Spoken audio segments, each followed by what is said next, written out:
Hagakure, Book of the Samurai, by Yamamoto Tsunetomo, 1709–1716. Translated by William Scott Wilson, 1979.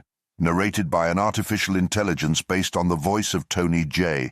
Produced by Parker Banks at pbanks.net and youtube.com/pbanks. Chapter 1. Although it stands to reason that a samurai should be mindful of the way of the samurai, it would seem that we are all negligent. Consequently, if someone were to ask, what is the true meaning of the way of the samurai? The person who would be able to answer promptly is rare. This is because it has not been established in one's mind beforehand. From this, one's unmindfulness of the way can be known. Negligence is an extreme thing. The way of the samurai is found in death. When it comes to either or, there is only the quick choice of death. It is not particularly difficult. Be determined and advance. To say that dying without reaching one's aim is to die a dog's death is the frivolous way of sophisticates. When pressed with the choice of life or death, it is not necessary to gain one's aim. We all want to live, and in large part we make our logic according to what we like, but not having attained our aim and continuing to live is cowardice. This is a thin, dangerous line. To die without gaining one's aim is a dog's death and fanaticism. But there is no shame in this. This is the substance of the way of the samurai. If by setting one's heart right every morning and evening, one is able to live as though his body were already dead, he gains freedom in the way. His whole life will be without blame, and he will succeed in his calling. A man is a good retainer to the extent that he earnestly places importance in his master. This is the highest sort of retainer. If one is born into a prominent family that goes back for generations, it is sufficient to deeply consider the matter of obligation to one's ancestors, to lay down one's body and mind, and to earnestly esteem one's master. It is further good fortune if, more than this, one has wisdom and talent and can use them appropriately. But even a person who is good for nothing and exceedingly clumsy will be a reliable retainer if only he has the determination to think earnestly of his master. Having only wisdom and talent is the lowest tier of usefulness. According to their nature, there are both people who have quick intelligence and those who must withdraw and take time to think things over. Looking into this thoroughly, if one thinks selflessly and adheres to the 4 vows of the Nabeshima samurai, surprising wisdom will occur regardless of the high or low points of one's nature. People think that they can clear up profound matters if they consider them deeply, but they exercise perverse thoughts and come to no good because they do their reflecting with only self-interest at the center. It is difficult for a fool's habits to change to selflessness. In confronting a matter, however, if at first you leave it alone, fix the 4 vows in your heart, exclude self-interest and make an effort, you will not go far from your mark. Because we do most things relying only on our own sagacity, we become self-interested, turn our backs on reason, and things do not turn out well. As seen by other people, this is sordid, weak, narrow, and inefficient.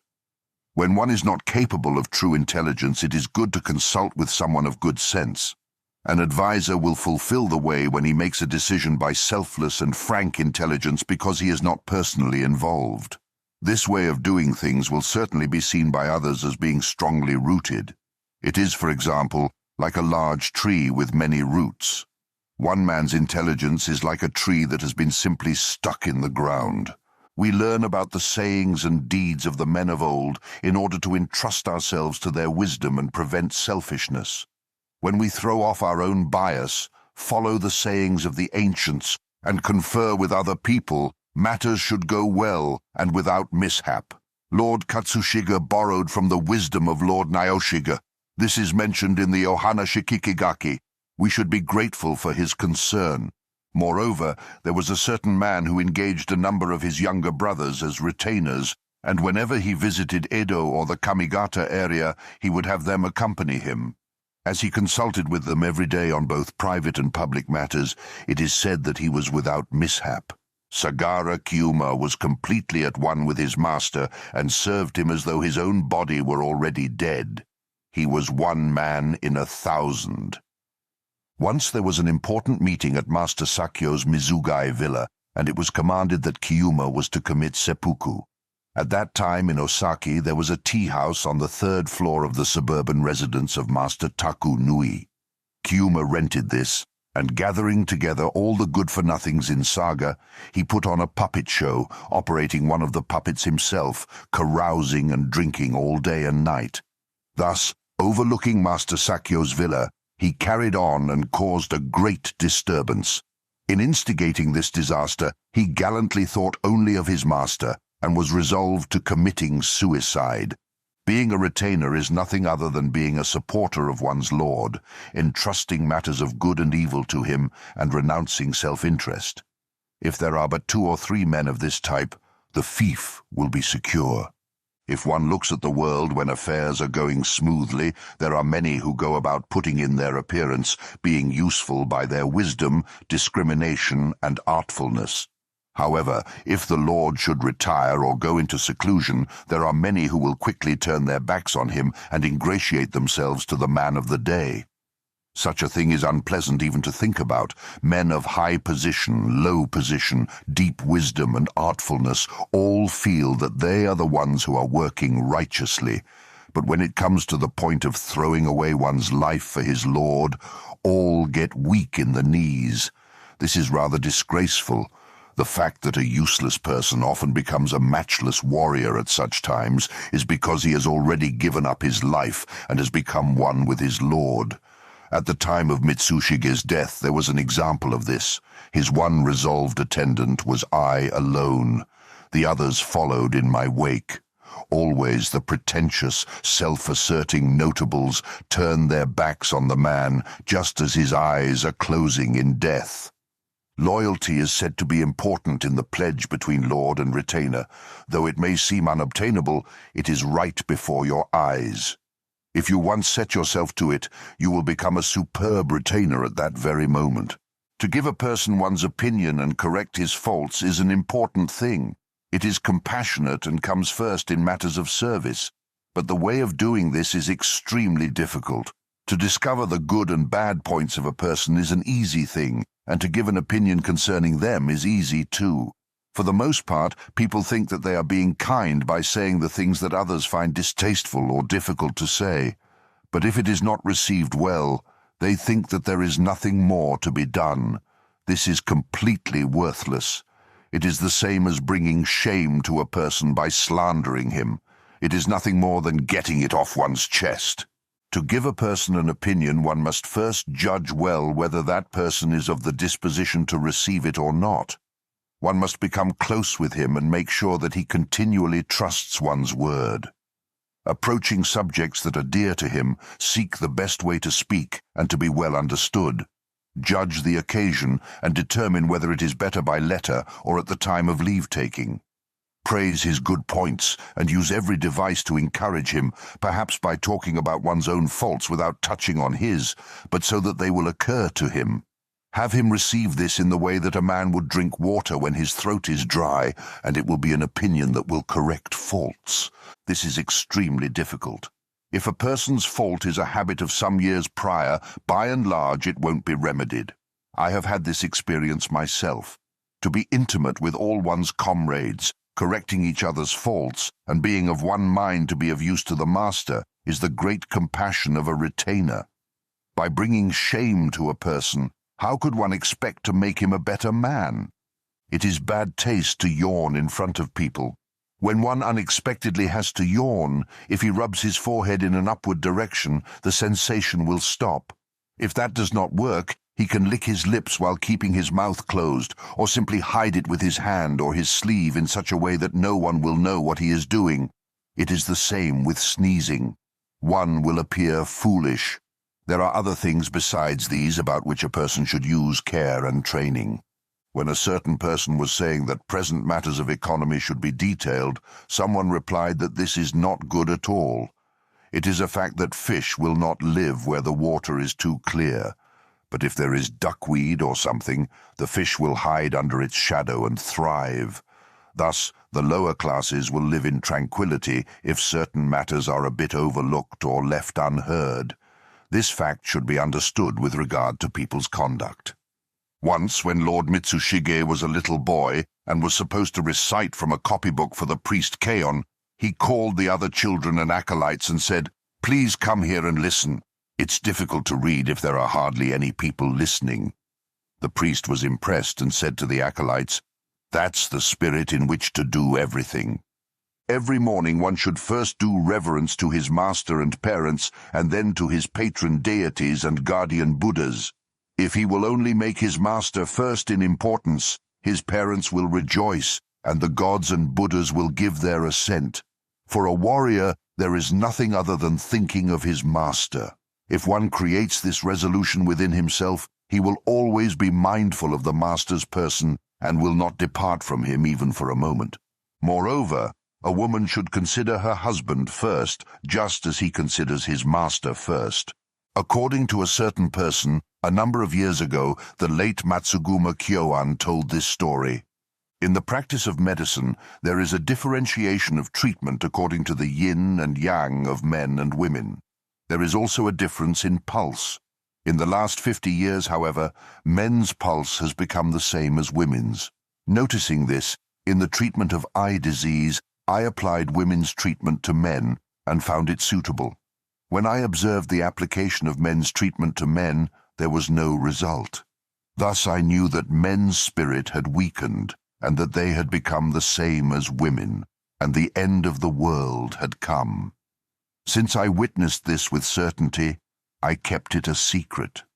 When looking at the men of today with this in mind, those who could be thought to have a woman's pulse are many indeed, and those who seem like real men, few. Because of this, if one were to make a little effort, he would be able to take the upper hand quite easily. That there are few men who are able to cut well in beheadings is further proof that men's courage has waned. And when one comes to speak of kaishaku, it has become an age of men who are prudent and clever at making excuses. 40 or 50 years ago, when such things as matanuki were considered manly, a man wouldn't show an unscarred thigh to his fellows, so he would pierce it himself. All of man's work is a bloody business. That fact today is considered foolish. Affairs are finished cleverly with words alone, and jobs that require effort are avoided. I would like young men to have some understanding of this. The priest Tannen used to say, "People come to no understanding because priests teach only the doctrine of no mind." What is called no mind is a mind that is pure and lacks complication. This is interesting. Lord Sanenori said, "In the midst of a single breath, where perversity cannot be held, is the way. If so, then the way is one. But there is no one who can understand this clarity at first. Purity is something that cannot be attained except by piling effort upon effort." There is nothing that we should be quite so grateful for as the last line of the poem that goes, "When your own heart asks." It can probably be thought of in the same way as the Nembutsu, and previously it was on the lips of many people. Recently, people who are called clever adorn themselves with superficial wisdom and only deceive others. For this reason they are inferior to dull-witted folk. A dull-witted person is direct. If one looks deeply into his heart with the above phrase, there will be no hidden places. It is a good examiner.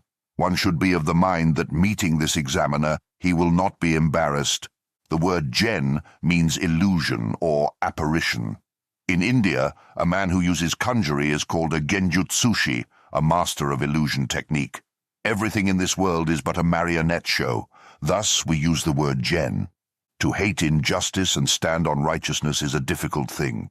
Furthermore, to think that being righteous is the best one can do, and to do one's utmost to be righteous will, on the contrary, bring many mistakes. The way is in a higher place than righteousness. This is very difficult to discover, but it is the highest wisdom. When seen from this standpoint, things like righteousness are rather shallow. If one does not understand this on his own, it cannot be known. There is a method of getting to this way, however, even if one cannot discover it by himself. This is found in consultation with others. Even a person who has not attained this way sees others from the side. It is like the saying from the game of Go, "He who sees from the side has 8 eyes." The saying, "Thought by thought we see our own mistakes," also means that the highest way is in discussion with others. Listening to the old stories and reading books are for the purpose of sloughing off one's own discrimination and attaching oneself to that of the ancients. A certain swordsman in his declining years said the following: "In one's life, there are levels in the pursuit of study. In the lowest level, a person studies but nothing comes of it, and he feels that both he and others are unskillful. At this point, he is worthless. In the middle level, he is still useless, but is aware of his own insufficiencies and can also see the insufficiencies of others. In a higher level, he has pride concerning his own ability, rejoices in praise from others, and laments the lack of ability in his fellows. This man has worth. In the highest level, a man has the look of knowing nothing. These are the levels in general. But there is one transcending level, and this is the most excellent of all. This person is aware of the endlessness of entering deeply into a certain way, and never thinks of himself as having finished. He truly knows his own insufficiencies, and never in his whole life thinks that he has succeeded. He has no thoughts of pride, but with self-abasement knows the way to the end." It is said that Master Yagyu once remarked, "I do not know the way to defeat others, but the way to defeat myself." Throughout your life, advance daily, becoming more skillful than yesterday, more skillful than today. This is never ending. Among the maxims on Lord Naoshiga's wall, there was this one: matters of great concern should be treated lightly. Master Itai commented, matters of small concern should be treated seriously. Among one's affairs, there should not be more than 2 or 3 matters of what one could call great concern. If these are deliberated upon during ordinary times, they can be understood. Thinking about things previously and then handling them lightly when the time comes is what this is all about. To face an event and solve it lightly is difficult if you are not resolved beforehand, and there will always be uncertainty in hitting your mark. However, if the foundation is laid previously, you can think of the saying, matters of great concern should be treated lightly, as your own basis for action. A certain person spent several years of service in Osaka and then returned home. When he made his appearance at the local bureau, everyone was put out, and he was made a laughingstock because he spoke in the Kamigata dialect. Seen in this light, when one spends a long time in Edo or the Kamigata area, he had better use his native dialect even more than usual. When in a more sophisticated area, it is natural that one's disposition be affected by different styles. But it is vulgar and foolish to look down upon the ways of one's own district as being boorish, or to be even a bit open to the persuasion of the other place's ways, and to think about giving up one's own. That one's own district is unsophisticated and unpolished is a great treasure. Imitating another style is simply a sham. A certain man said to the priest Shungaku, "The Lotus Sutra sect's character is not good because it's so fearsome." Shungaku replied, "It is by reason of its fearsome character that it is the Lotus Sutra sect. If its character were not so, it would be a different sect altogether. This is reasonable.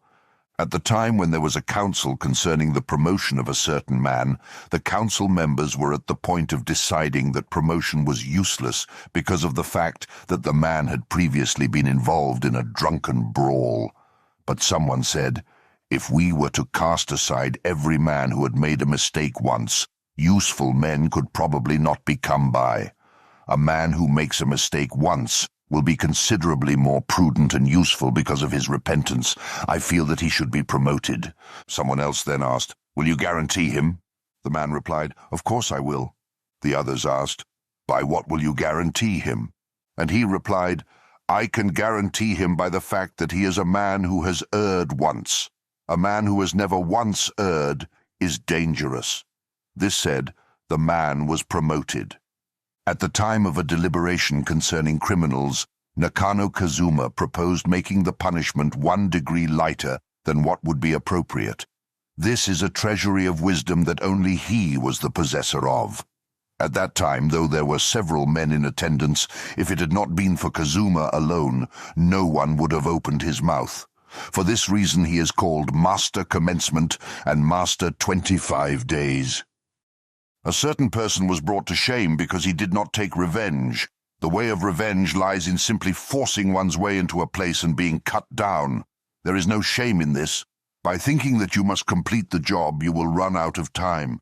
By considering things like how many men the enemy has, time piles up. In the end, you will give up. No matter if the enemy has thousands of men, there is fulfillment in simply standing them off and being determined to cut them all down, starting from one end. You will finish the greater part of it. Concerning the night assault of Lord Asano's Ronin, the fact that they did not commit seppuku at the Sengakuji was an error, for there was a long delay between the time their lord was struck down and the time when they struck down the enemy. If Lord Kira had died of illness within that period, it would have been extremely regrettable. Because the men of the Kamigata area have a very clever sort of wisdom, they do well at praiseworthy acts but cannot do things indiscriminately, as was done in the Nagasaki fight. Although all things are not to be judged in this manner, I mention it in the investigation of the way of the samurai. When the time comes, there is no moment for reasoning. And if you have not done your inquiring beforehand, there is most often shame. Reading books and listening to people's talk are for the purpose of prior resolution. Above all, the way of the samurai should be in being aware that you do not know what is going to happen next, and in querying every item day and night. Victory and defeat are matters of the temporary force of circumstances. The way of avoiding shame is different. It is simply in death. Even if it seems certain that you will lose, retaliate. Neither wisdom nor technique has a place in this. A real man does not think of victory or defeat. He plunges recklessly towards an irrational death. By doing this, you will awaken from your dreams. There are two things that will blemish a retainer, and these are riches and honor. If one but remains in strained circumstances, he will not be marred. Once there was a certain man who was very clever, but it was his character to always see the negative points of his jobs. In such a way, one will be useless. If one does not get it into his head from the very beginning that the world is full of unseemly situations, for the most part his demeanor will be poor and he will not be believed by others.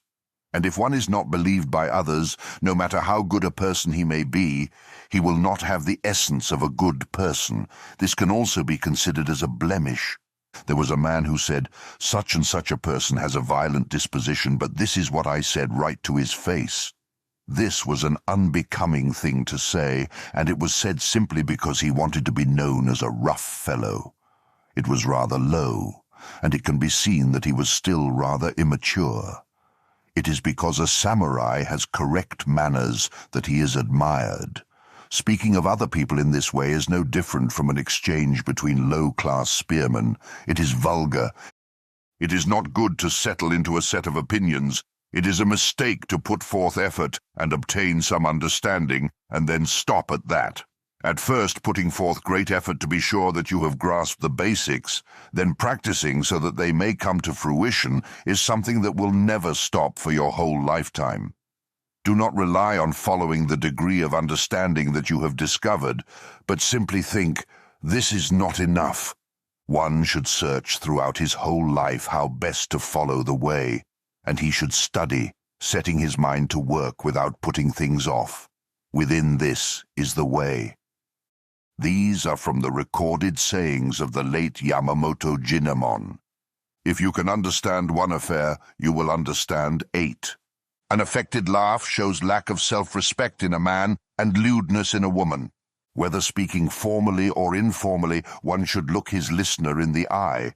A polite greeting is done at the beginning and finished. Speaking with downcast eyes is carelessness. It is carelessness to go about with one's hands inside the slits in the sides of his hakama. After reading books and the like, it is best to burn them or throw them away. It is said that reading books is the work of the imperial court, but the work of the house of Nakano is found in military valor, grasping the staff of oak. A samurai with no group and no horse is not a samurai at all. A kusamono is a man to rely upon. It is said that one should rise at 4 in the morning, bathe and arrange his hair daily, eat when the sun comes up, and retire when it becomes dark. A samurai will use a toothpick even though he has not eaten, inside the skin of a dog, outside the hide of a tiger. How should a person respond when he is asked, as a human being, what is essential in terms of purpose and discipline? First, let us say, it is to become of the mind that is right now pure and lacking complications.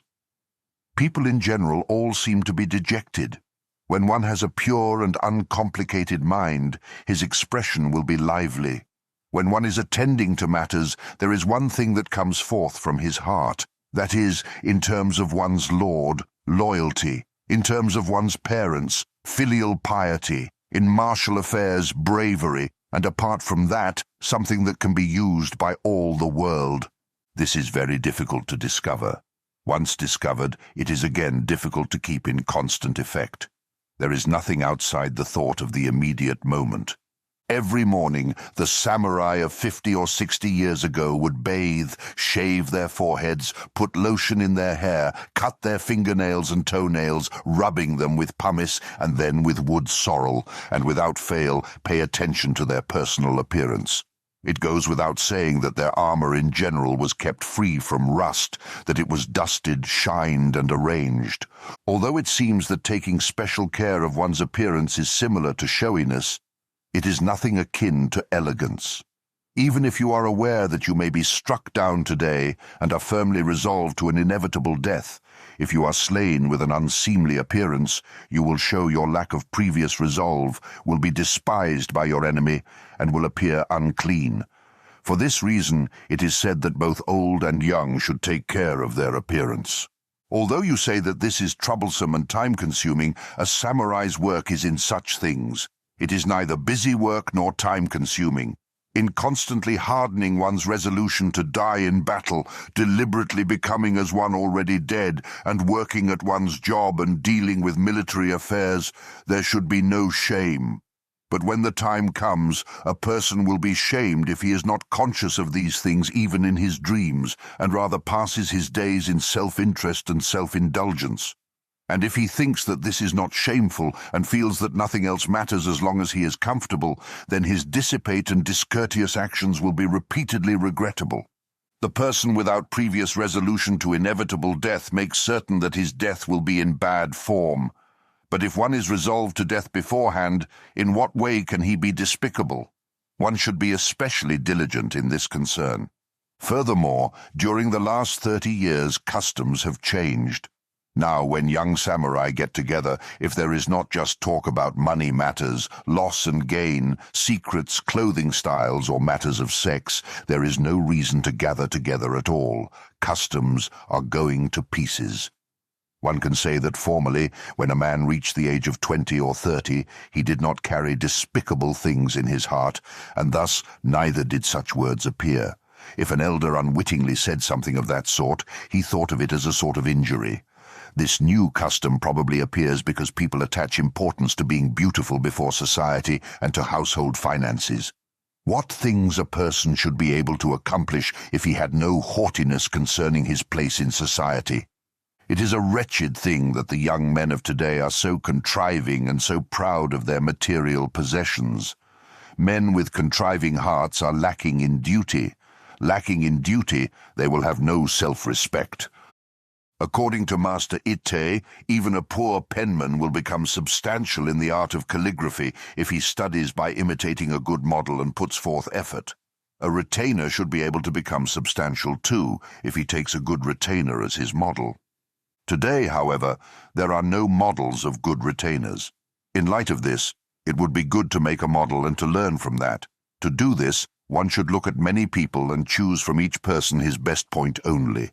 For example, one person for politeness, one for bravery, one for the proper way of speaking, one for correct conduct, and one for steadiness of mind. Thus will the model be made. An apprentice will not be up to his teacher's good points in the world of the arts either, but will receive and imitate only his bad ones. This is worthless. There are people who are good at manners, but have no uprightness. In imitating someone like this, one is likely to ignore the politeness and imitate only the lack of uprightness. If one perceives a person's good points, he will have a model teacher for anything. When delivering something like an important letter or other written materials, grasp it firmly in your hand as you go and do not release it once, but hand it over directly to the recipient. A retainer is a man who remains consistently undistracted 24 hours a day, whether he is in the presence of his master or in public. If one is careless during his rest period, the public will see him as being only careless. Regardless of class, a person who does something beyond his social standing will at some point commit mean or cowardly acts. In the lower classes, there are even people who will run away. One should be careful with menials and the like. There are many people who, by being attached to a martial art and taking apprentices, believe that they have arrived at the full stature of a warrior. But it is a regrettable thing to put forth much effort and, in the end, become an artist. In artistic technique, it is good to learn to the extent that you will not be lacking. In general, a person who is versatile in many things is considered to be vulgar and to have only a broad knowledge of matters of importance. When something is said to you by the master, whether it is for your good or bad fortune, to withdraw in silence shows perplexity. You should have some appropriate response. It is important to have resolution beforehand. Moreover, if at the time that you are asked to perform some function you have deep happiness or great pride, it will show exactly as that on your face. This has been seen in many people and is rather unbecoming. But another type of person knows his own defects and thinks, I'm a clumsy person, but I've been asked to do this thing anyway. Now how am I going to go about it? I can see that this is going to be much trouble and cause for concern. Though these words are never said, they will appear on the surface. This shows modesty. By inconsistency and frivolity we stray from the way and show ourselves to be beginners. In this we do much harm. Learning is a good thing, but more often it leads to mistakes. It is like the admonition of the priest Conan. It is worthwhile just looking at the deeds of accomplished persons for the purpose of knowing our own insufficiencies. But often this does not happen. For the most part, we admire our own opinions and become fond of arguing. Last year at a great conference there was a certain man who explained his dissenting opinion and said that he was resolved to kill the conference leader if it was not accepted. His motion was passed. After the procedures were over, the man said, "Their assent came quickly. I think that they are too weak and unreliable to be counselors to the master." When an official place is extremely busy and someone comes in thoughtlessly with some business or other, often there are people who will treat him coldly and become angry. This is not good at all. At such times, the etiquette of a samurai is to calm himself and deal with the person in a good manner. To treat a person harshly is the way of middle-class lackeys. According to the situation, there are times when you must rely on a person for something or other. If this is done repeatedly, it becomes a matter of importuning that person and can be rather rude. If there is something that must be done, it is better not to rely on others. There is something to be learned from a rainstorm. When meeting with a sudden shower, you try not to get wet and run quickly along the road. But doing such things as passing under the eaves of houses, you still get wet. When you are resolved from the beginning, you will not be perplexed, though you still get the same soaking. This understanding extends to everything. In China there was once a man who liked pictures of dragons, and his clothing and furnishings were all designed accordingly. His deep affection for dragons was brought to the attention of the dragon god, and one day a real dragon appeared before his window. It is said that he died of fright. He was probably a man who always spoke big words but acted differently when facing the real thing. There was a certain person who was a master of the spear. When he was dying, he called his best disciple and spoke his last injunctions. "I have passed on to you all the secret techniques of this school, and there is nothing left to say. If you think of taking on a disciple yourself, then you should practice diligently with the bamboo sword every day. Superiority is not just a matter of secret techniques." Also, in the instructions of a Renga teacher, it was said that the day before the poetry meeting one should calm his mind and look at a collection of poems. This is concentration on one affair. All professions should be done with concentration. Although the mean is the standard for all things, in military affairs a man must always strive to outstrip others. According to archery instructions, the right and left hands are supposed to be level, but the right hand has a tendency to go higher. They will become level if one will lower the right hand a bit when shooting. In the stories of the elder warriors, it is said that on the battlefield, if one wills himself to outstrip warriors of accomplishment and day and night hopes to strike down a powerful enemy, he will grow indefatigable and fierce of heart and will manifest courage. One should use this principle in everyday affairs too. There is a way of bringing up the child of a samurai. From the time of infancy, one should encourage bravery and avoid trivially frightening or teasing the child. If a person is affected by cowardice as a child, it remains a lifetime scar.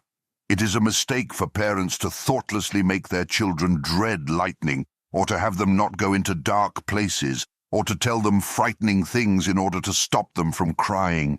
Furthermore, a child will become timid if he is scolded severely.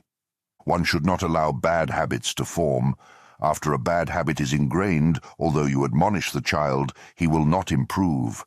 As for such things as proper speaking and good manners, gradually make the child aware of them.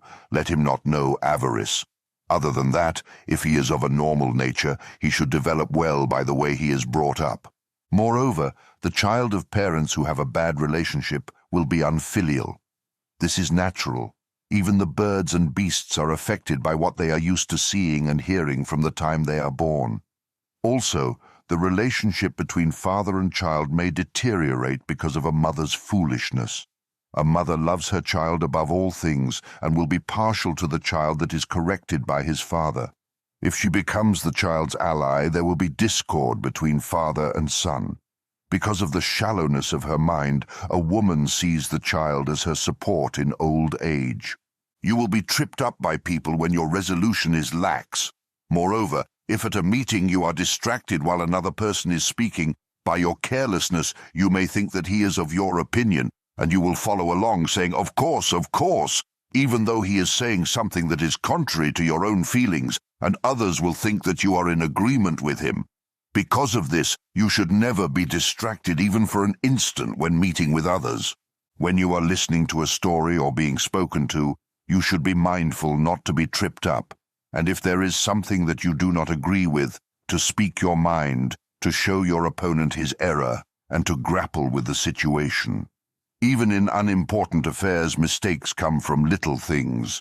One should be mindful of this. Moreover, it is better not to become acquainted with men about whom you have formerly had some doubts. No matter what you do, they will be people by whom you will be tripped up or taken in. To be certain of this fact, you must have much experience. The saying, "the arts aid the body," is for samurai of other regions. For samurai of the Nabeshima clan, the arts bring ruin to the body. In all cases, the person who practices an art is an artist, not a samurai, and one should have the intention of being called a samurai. When one has the conviction that even the slightest artful ability is harmful to the samurai, all the arts become useful to him. One should understand this sort of thing. Ordinarily, looking into the mirror and grooming oneself is sufficient for the upkeep of one's personal appearance. This is very important. Most people's personal appearance is poor because they do not look into the mirror well enough. Training to speak properly can be done by correcting one's speech when at home. Practice in letter writing goes to the extent of taking care in even one-line letters. It is good if all the above contain a quiet strength. Moreover, according to what the priest Ryuzan heard when he was in the Kamigata area, when one is writing a letter, he should think that the recipient will make it into a hanging scroll. It is said that one should not hesitate to correct himself when he has made a mistake. If he corrects himself without the least bit of delay, his mistakes will quickly disappear. But when he tries to cover up a mistake, it will become all the more unbecoming and painful. When words that one should not use slip out, if one will speak his mind quickly and clearly, those words will have no effect, and he will not be obstructed by worry. If there is, however, someone who blames a person for such a thing, one should be prepared to say something like, I have explained the reason for my careless speech.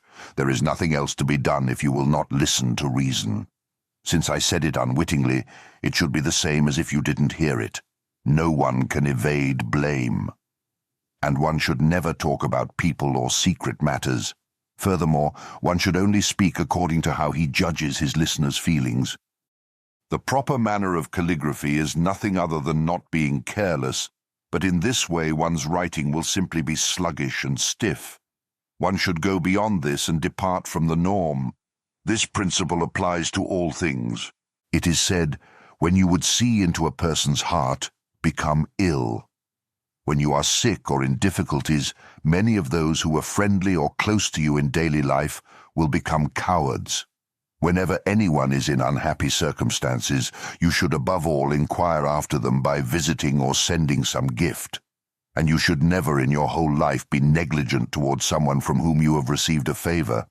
By such things, the consideration of others can be seen. In this world, the people who will rely on others when they are in difficulties and afterwards not give them a thought are many. You cannot tell whether a person is good or bad by his vicissitudes in life. Good and bad fortune are matters of fate. Good and bad actions are man's way. Retribution of good and evil is taught simply as a moral lesson.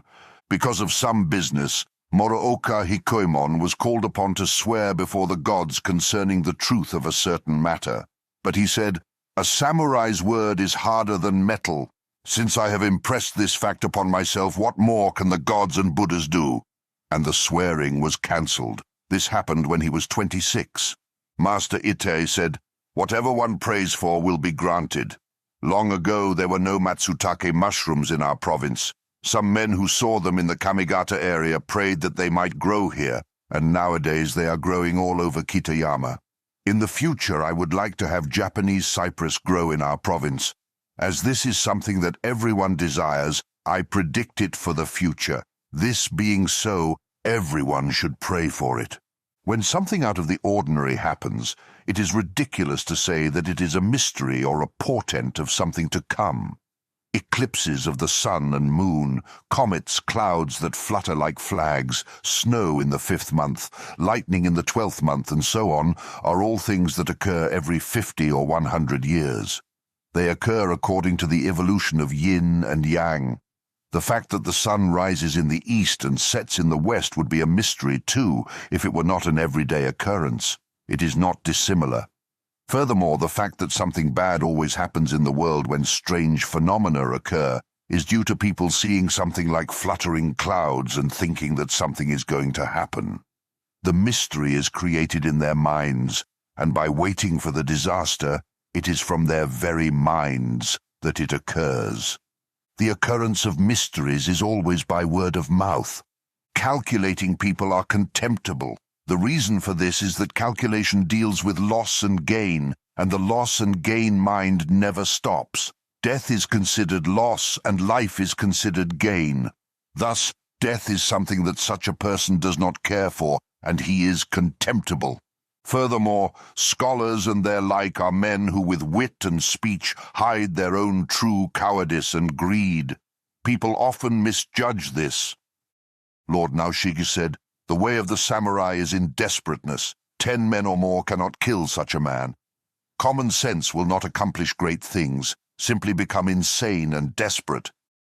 In the way of the samurai, if one uses discrimination, he will fall behind. One needs neither loyalty nor devotion, but simply to become desperate in the way.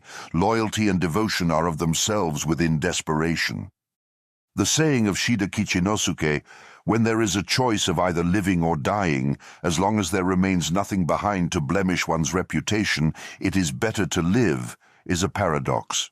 He also said, "When there is a choice of either going or not going, it is better not to go." A corollary to this would be, when there is a choice of either eating or not eating, it is better not to eat. When there is a choice of either dying or not dying, it is better to die. When meeting calamities or difficult situations, it is not enough to simply say that one is not at all flustered.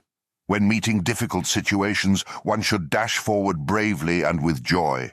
It is the crossing of a single barrier and is like the saying, "The more water, the higher the boat." It is spiritless to think that you cannot attain to that which you have seen and heard the masters attain. The masters are men. You are also a man. If you think that you will be inferior in doing something, you will be on that road very soon.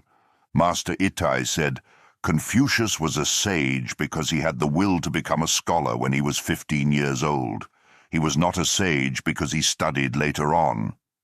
This is the same as the Buddhist maxim, first intention, then enlightenment.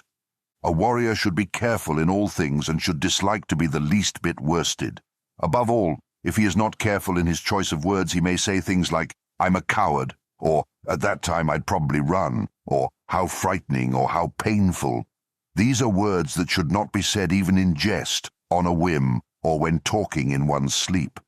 If a person with understanding hears such things, he will see to the bottom of the speaker's heart.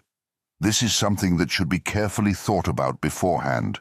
When one's own attitude on courage is fixed in his heart, and when his resolution is devoid of doubt, then when the time comes, he will of necessity be able to choose the right move. This will be manifested by one's conduct and speech according to the occasion. One's word is especially important. It is not for exposing the depths of one's heart. This is something that people will know by one's everyday affairs. After I took up the attitude of a retainer, I never sat sloppily, whether at home or in some other place. Neither did I speak, but if there was something that could not be done properly without words, I made an effort to settle things by putting 10 words into one. Yamazaki Kurando was like this. It is said that even after one's head has been cut off, he can still perform some function. This fact can be known from the examples of Nita Yoshisada and Onodoken. How shall one man be inferior to another? Mitani Jokyu said, Even if a man be sick to death, he can bear up for 2 or 3 days. In the words of the ancients, one should make his decisions within the space of 7 breaths. Lord Takanobu said, If discrimination is long, it will spoil. Lord Naoshige said, When matters are done leisurely, 7 out of 10 will turn out badly.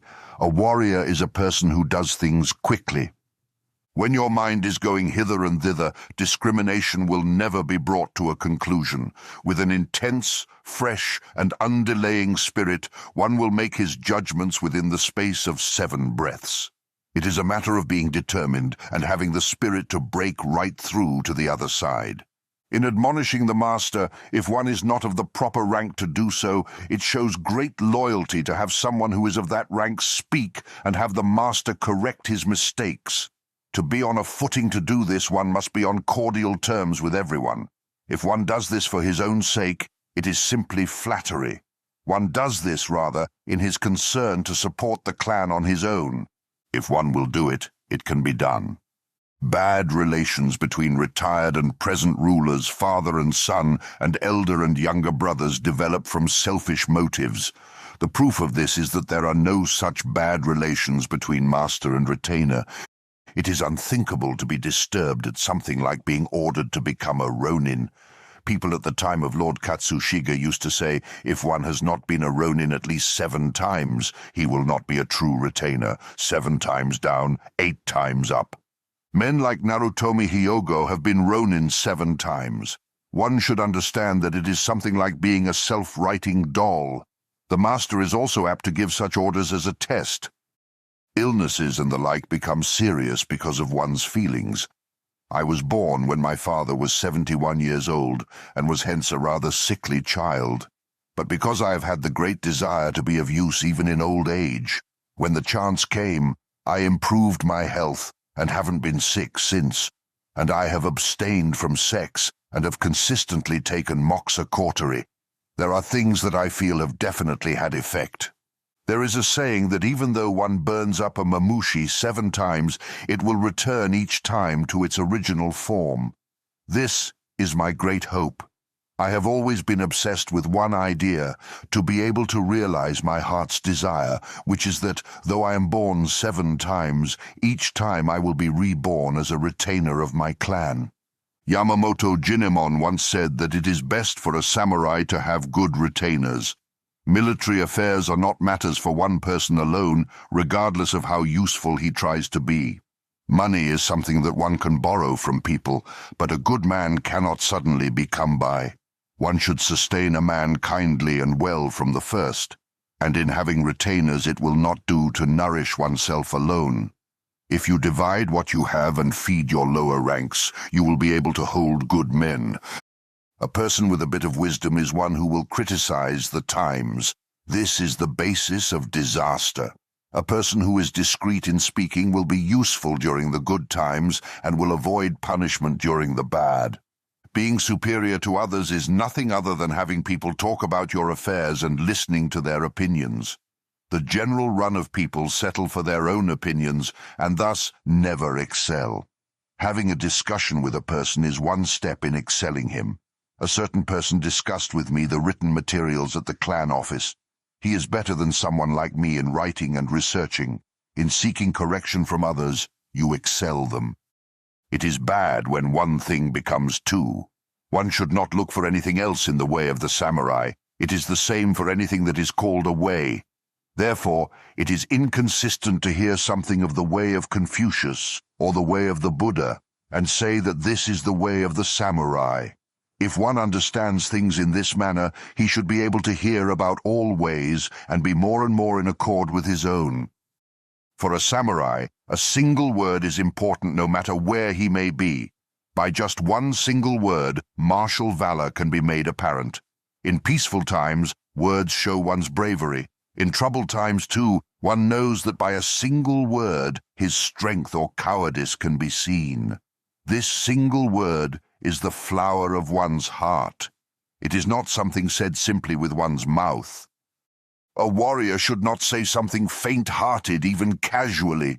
He should set his mind to this beforehand. Even in trifling matters, the depths of one's heart can be seen.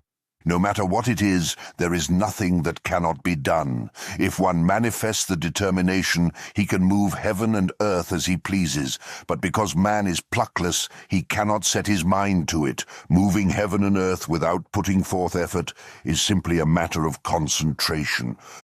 A person who is said to be proficient at the arts is like a fool. Because of his foolishness in concerning himself with just one thing, he thinks of nothing else and thus becomes proficient. He is a worthless person. Until the age of 40, it is best to gather strength. It is appropriate to have settled down by the age of 50. When discussing things with someone, it is best to speak appropriately about whatever the subject may be. No matter how good what you are saying might be, it will dampen the conversation if it is irrelevant. When someone is giving you his opinion, you should receive it with deep gratitude even though it is worthless. If you don't, he will not tell you the things that he has seen and heard about you again. It is best to both give and receive opinions in a friendly way. There is a saying that great genius matures late.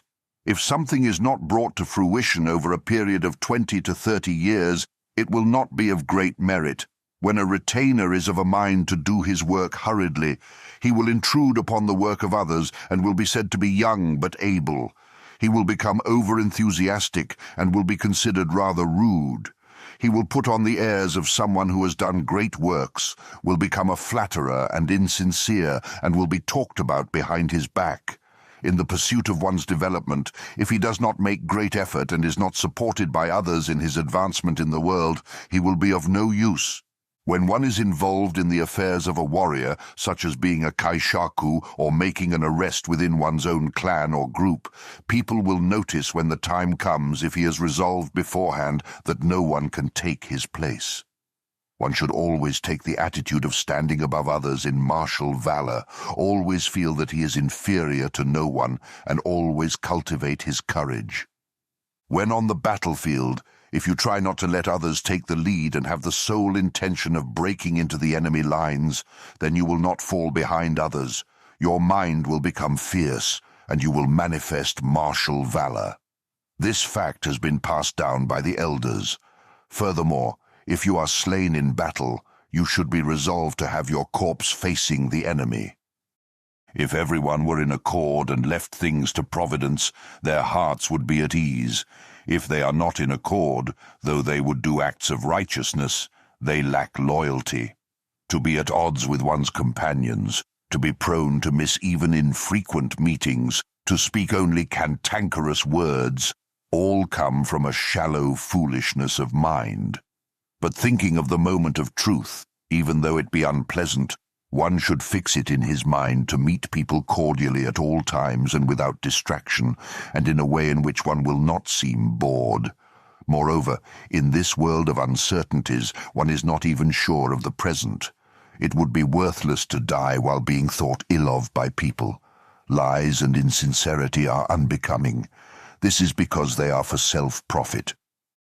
Though it is not profitable to have others lead the way, or not to be quarrelsome, or not to be lacking in manners, or to be humble, if one will do things for the benefit of others, and meet even those whom he has met often before in a first-time manner, he will have no bad relationships. Manners between husband and wife are not different from this. If one is as discreet in the end as he is in the beginning, there should be no discord.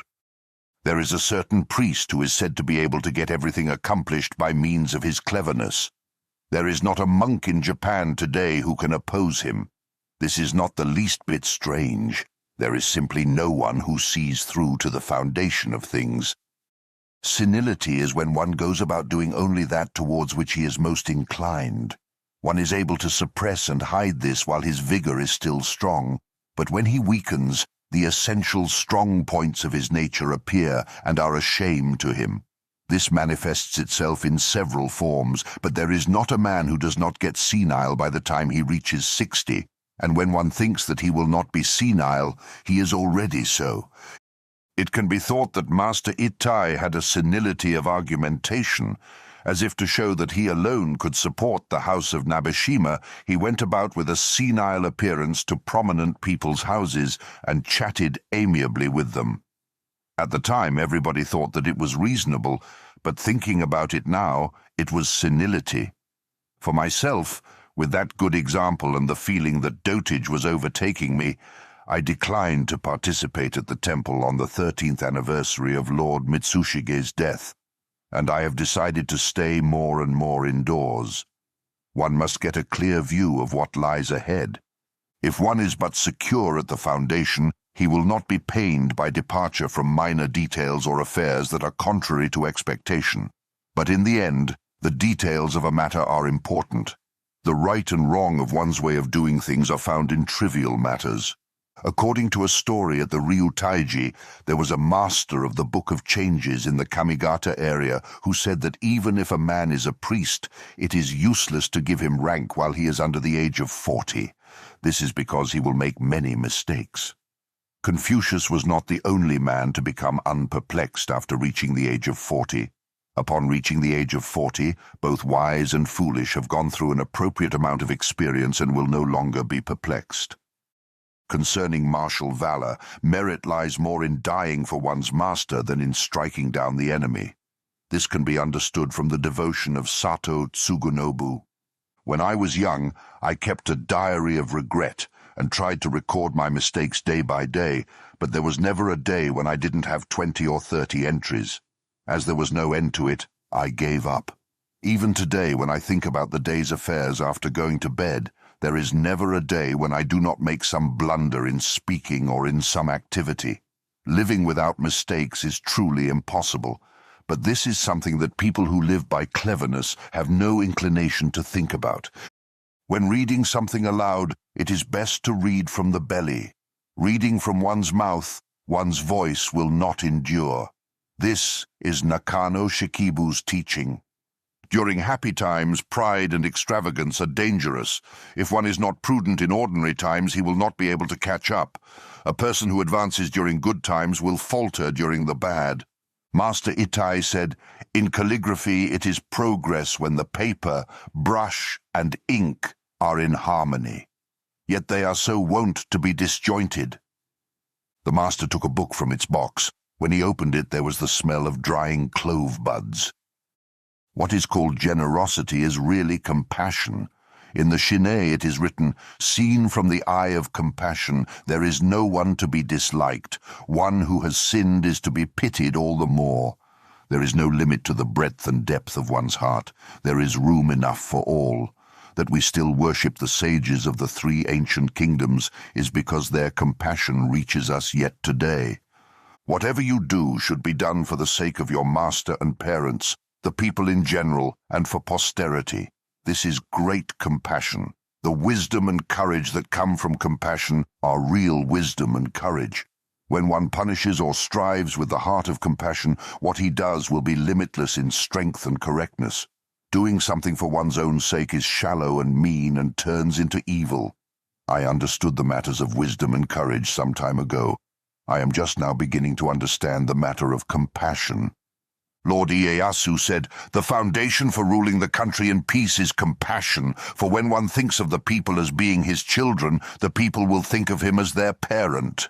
Moreover, can't it be thought that the names group parent and group child, that is, group leader and member, are so called because they are attached to each other by the harmonious hearts of a parent-child relationship? One can understand that Lord Naoshige's phrase, "A fault-finder will come to be punished by others," came from his compassion. His saying, "Principle is beyond reason," should also be considered compassion. He enthusiastically stated that we should taste the inexhaustible. The priest Tannen said, "A clever retainer will not advance." However, there are no cases of stupid people coming up in the world either. This was Nakano Shikibu's opinion. When one is young, he can often bring on shame for a lifetime by homosexual acts. To have no understanding of this is dangerous. As there is no one to inform young men of this matter, I can give its general outline.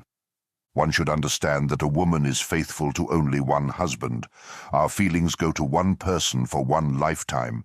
If this is not so, it is the same as sodomy or prostitution.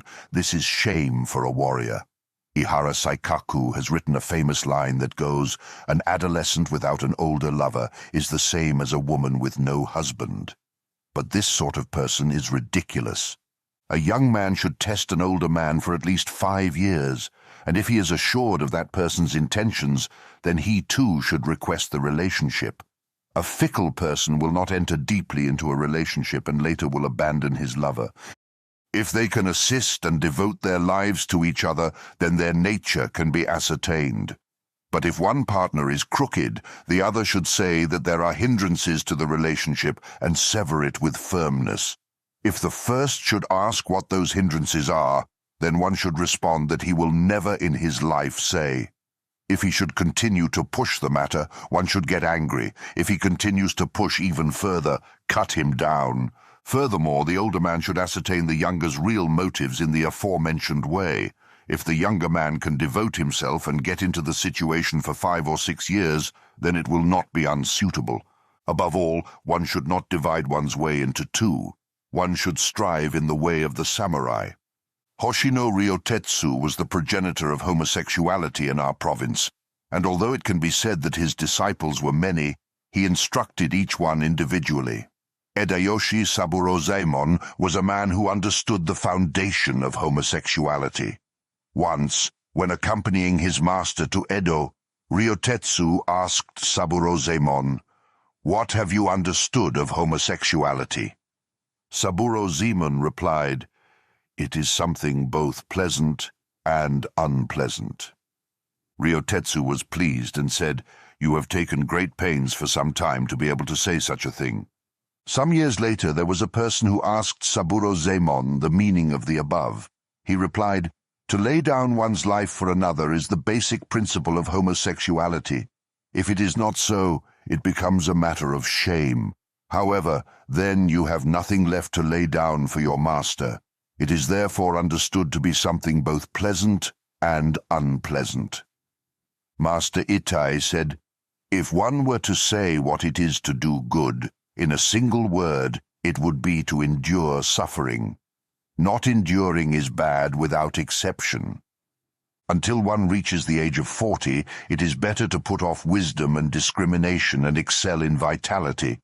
According to the person and the rank, though a person has passed the age of 40, if he has no vitality, he will get no response from others." Recently, a certain person on his way to Edo sent home a detailed letter from the first night's inn.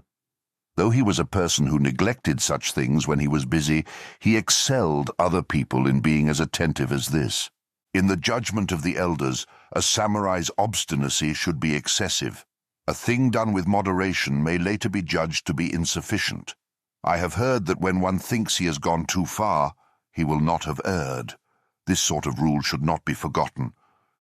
When one has made a decision to kill a person, even if it will be very difficult to succeed by advancing straight ahead, it will not do to think about going at it in a long, roundabout way.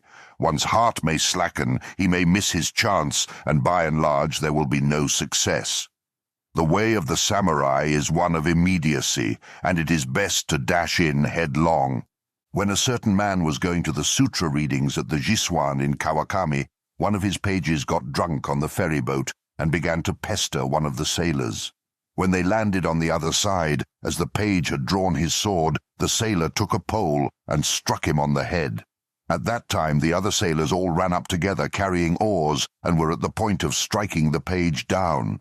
However, as the master passed by with an air of not knowing what was happening, one of the other pages ran back and apologized to the sailors. Then, pacifying his comrade, he accompanied him home.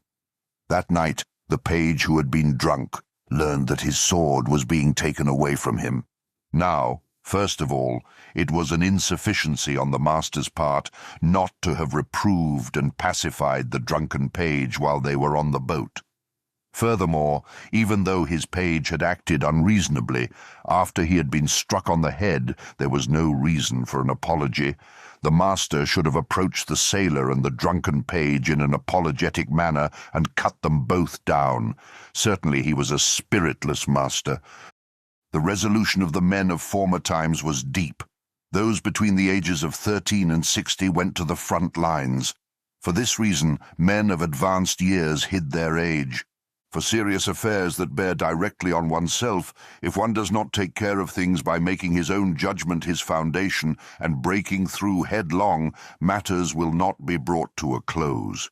In conferring with people about matters of importance, there may be many cases when your affair is thought lightly of, or when people will not speak of the real circumstances. At such times one must use his own judgment. At any rate, it is sufficient to become a fanatic and choose to throw away one's life. At such a time, if one thinks about doing things well, confusion will soon arise and he will blunder. In many cases, one's downfall may be brought about by an ally who is trying to do something for one's benefit, or one may be killed by his friend's kindness. It is the same as when one requests permission to become a monk.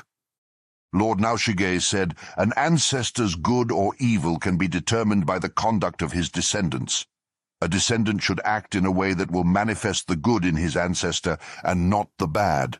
This is filial piety. It is a wretched thing that one's family lineage be thrown into confusion with an adoption based on money alone. Such a thing is immoral from the beginning, but it is extreme wickedness to be thus immoral with the excuse that without doing so, one will be unable to afford even today's rice." When Nakano Shogun committed seppuku, the members of his group gathered at the late Oki Hyobu's place and said various bad things about him. Hyobu said, "One does not speak bad things about a person after his death, and especially since a person who has received some censure is to be pitied, it is the obligation of a samurai to speak something good of him, no matter how little. There is no doubt that in 20 years, Shogun will have the reputation of a faithful retainer." These were truly the words of a seasoned man. To place one's armor out splendidly is a fine discipline, but it is sufficient if it is simply all accounted for. Fukabori Inosuke's armor is a good example. Men of high rank and with many retainers will also need such things as money to set aside for campaign use. It is said that Okabe Kunai made bags equaling the number of men in his group, affixed a name to each, and put in the appropriate amount of money for a campaign. This sort of discipline is profound. As for men of low rank, if they cannot make the proper preparation at the time, they should rely on assistance from their group leader. To this extent, it is necessary for the group leader to be on intimate terms with his men beforehand. As for men who are under the master's direction, and especially for those who are with him directly, it is better to be without preparation money. At the time of the summer maneuvers at Osaka, a certain person brought along 12 monmei of refined silver and went off with Master Takuzusho. This, of course, would have been fine if he had simply ridden off early. I think that it is better to dispense with such care.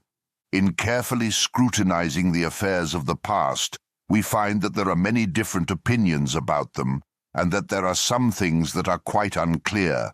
It is better to regard such things as unknowable. Lord Sanonori once said, "As for the things that we don't understand, there are ways of understanding them. Furthermore, there are some things we understand just naturally, and again, some that we can't understand no matter how hard we try."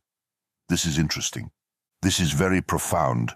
It is natural that one cannot understand deep and hidden things. Those things that are easily understood are rather shallow. Chapter 2. It is said that much sake, self-pride, and luxury are to be avoided by a samurai. There is no cause for anxiety when you are unhappy, but when you become a little elated, these three things become dangerous.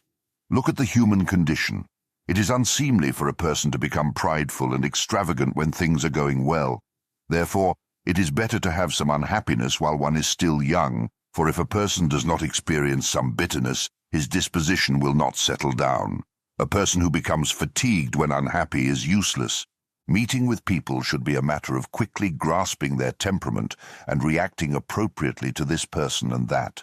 Especially with an extremely argumentative person, after yielding considerably, one should argue him down with superior logic, but without sounding harsh, and in a fashion that will allow no resentment to be left afterwards. This is a function of both the heart and words. This was an opinion given by a priest concerning personal encounters. Dreams are truthful manifestations. When I occasionally have dreams of dying in battle or committing seppuku, if I brace myself with courage, my frame of mind within the dream gradually changes. This concerns the dream I had on the night of the 27th day of the 5th month. If one were to say in a word what the condition of being a samurai is, its basis lies first in seriously devoting one's body and soul to his master. And if one is asked what to do beyond this, it would be to fit oneself inwardly with intelligence, humanity, and courage. The combining of these three virtues may seem unobtainable to the ordinary person, but it is easy. Intelligence is nothing more than discussing things with others. Limitless wisdom comes from this. Humanity is something done for the sake of others, simply comparing oneself with them and putting them in the fore. Courage is gritting one's teeth. It is simply doing that and pushing ahead, paying no attention to the circumstances. Anything that seems above these three is not necessary to be known.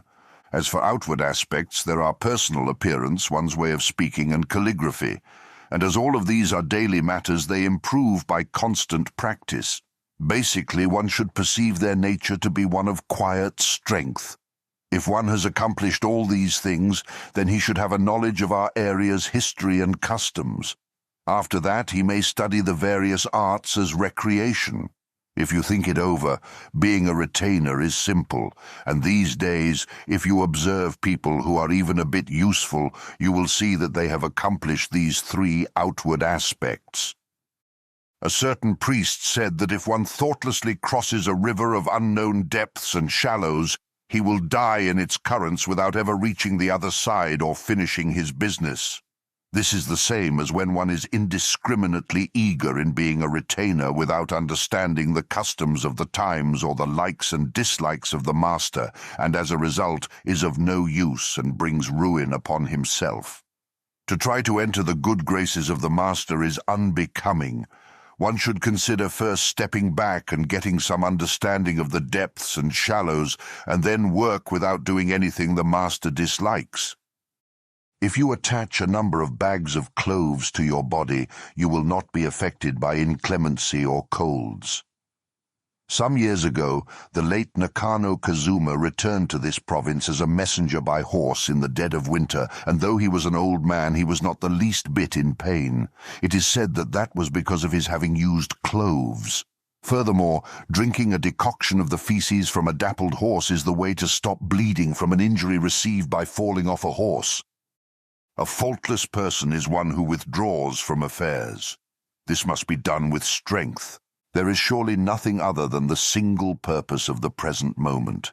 A man's whole life is a succession of moment after moment. If one fully understands the present moment, there will be nothing else to do and nothing else to pursue. Live being true to the single purpose of the moment. Everyone lets the present moment slip by, then looks for it as though he thought it was somewhere else. No one seems to have noticed this fact, but grasping this firmly, one must pile experience upon experience. And once one has come to this understanding, he will be a different person from that point on, though he may not always bear it in mind. When one understands this settling into single-mindedness well, his affairs will thin out. Loyalty is also contained within this single-mindedness. It is said that what is called the spirit of an age is something to which one cannot return. That this spirit gradually dissipates is due to the world's coming to an end. In the same way, a single year does not have just spring or summer. A single day, too, is the same. For this reason, although one would like to change today's world back to the spirit of 100 years or more ago, it cannot be done. Thus, it is important to make the best out of every generation. This is the mistake of people who are attached to past generations. They have no understanding of this point. On the other hand, people who only know the disposition of the present day and dislike the ways of the past are too lax. Be true to the thought of the moment and avoid distraction. Other than continuing to exert yourself, enter into nothing else, but go to the extent of living single thought by single thought. The brave men of old times were for the most part rowdies. As they were of the disposition to be out running amok, their vitality was strong and they were brave. When I had doubts about this and asked, Tsunetomo said, "It is understandable that since their vitality was strong, they were generally rough and went about running amok. These days, rowdiness is non-existent because man's vitality has weakened. Vitality has fallen behind, but man's character has improved. Valor is yet a different thing. Although men have become gentle these days because of the lack of vitality, this does not mean that they are inferior in being crazy to die. That has nothing to do with vitality." Concerning the military tactics of Lord Naoshige, Uchida Shumon said that it was characteristic of his retainers to face a situation with no previous knowledge of what was to happen, and for him to freely bring everything to a finish by a single word. When he was at the point of passing from this world, he said nothing, even when his chief retainers came to see him. Once Lord Ieyasu gained nothing in a battle, but in a later judgment it was said, "Ieyasu is a general of great courage. Of his retainers who died in battle, not one of them died with his back turned. They all died facing the enemy lines." Since a warrior's daily frame of mind is manifested even after death, it is something that can bring shame to him. As Yasuda Ukyo said about offering up the last wine cup, only the end of things is important. One's whole life should be like this. When guests are leaving, the mood of being reluctant to say farewell is essential. If this mood is lacking, one will appear bored, and the day and evening's conversation will disappear. In all dealings with people, it is essential to have a fresh approach. One should constantly give the impression that he is doing something exceptional. It is said that this is possible with but a little understanding. Our bodies are given life from the midst of nothingness. Existing where there is nothing is the meaning of the phrase, "form is emptiness." That all things are provided for by nothingness is the meaning of the phrase, "emptiness is form." One should not think that these are two separate things. Uesugi Kenshin said, "I never knew about winning from beginning to end, but only about not being behind in a situation." This is interesting. A retainer will be dumbfounded if he is behind in a situation. In each and every instance, one's function or responsiveness will not be shallow if he is not behind.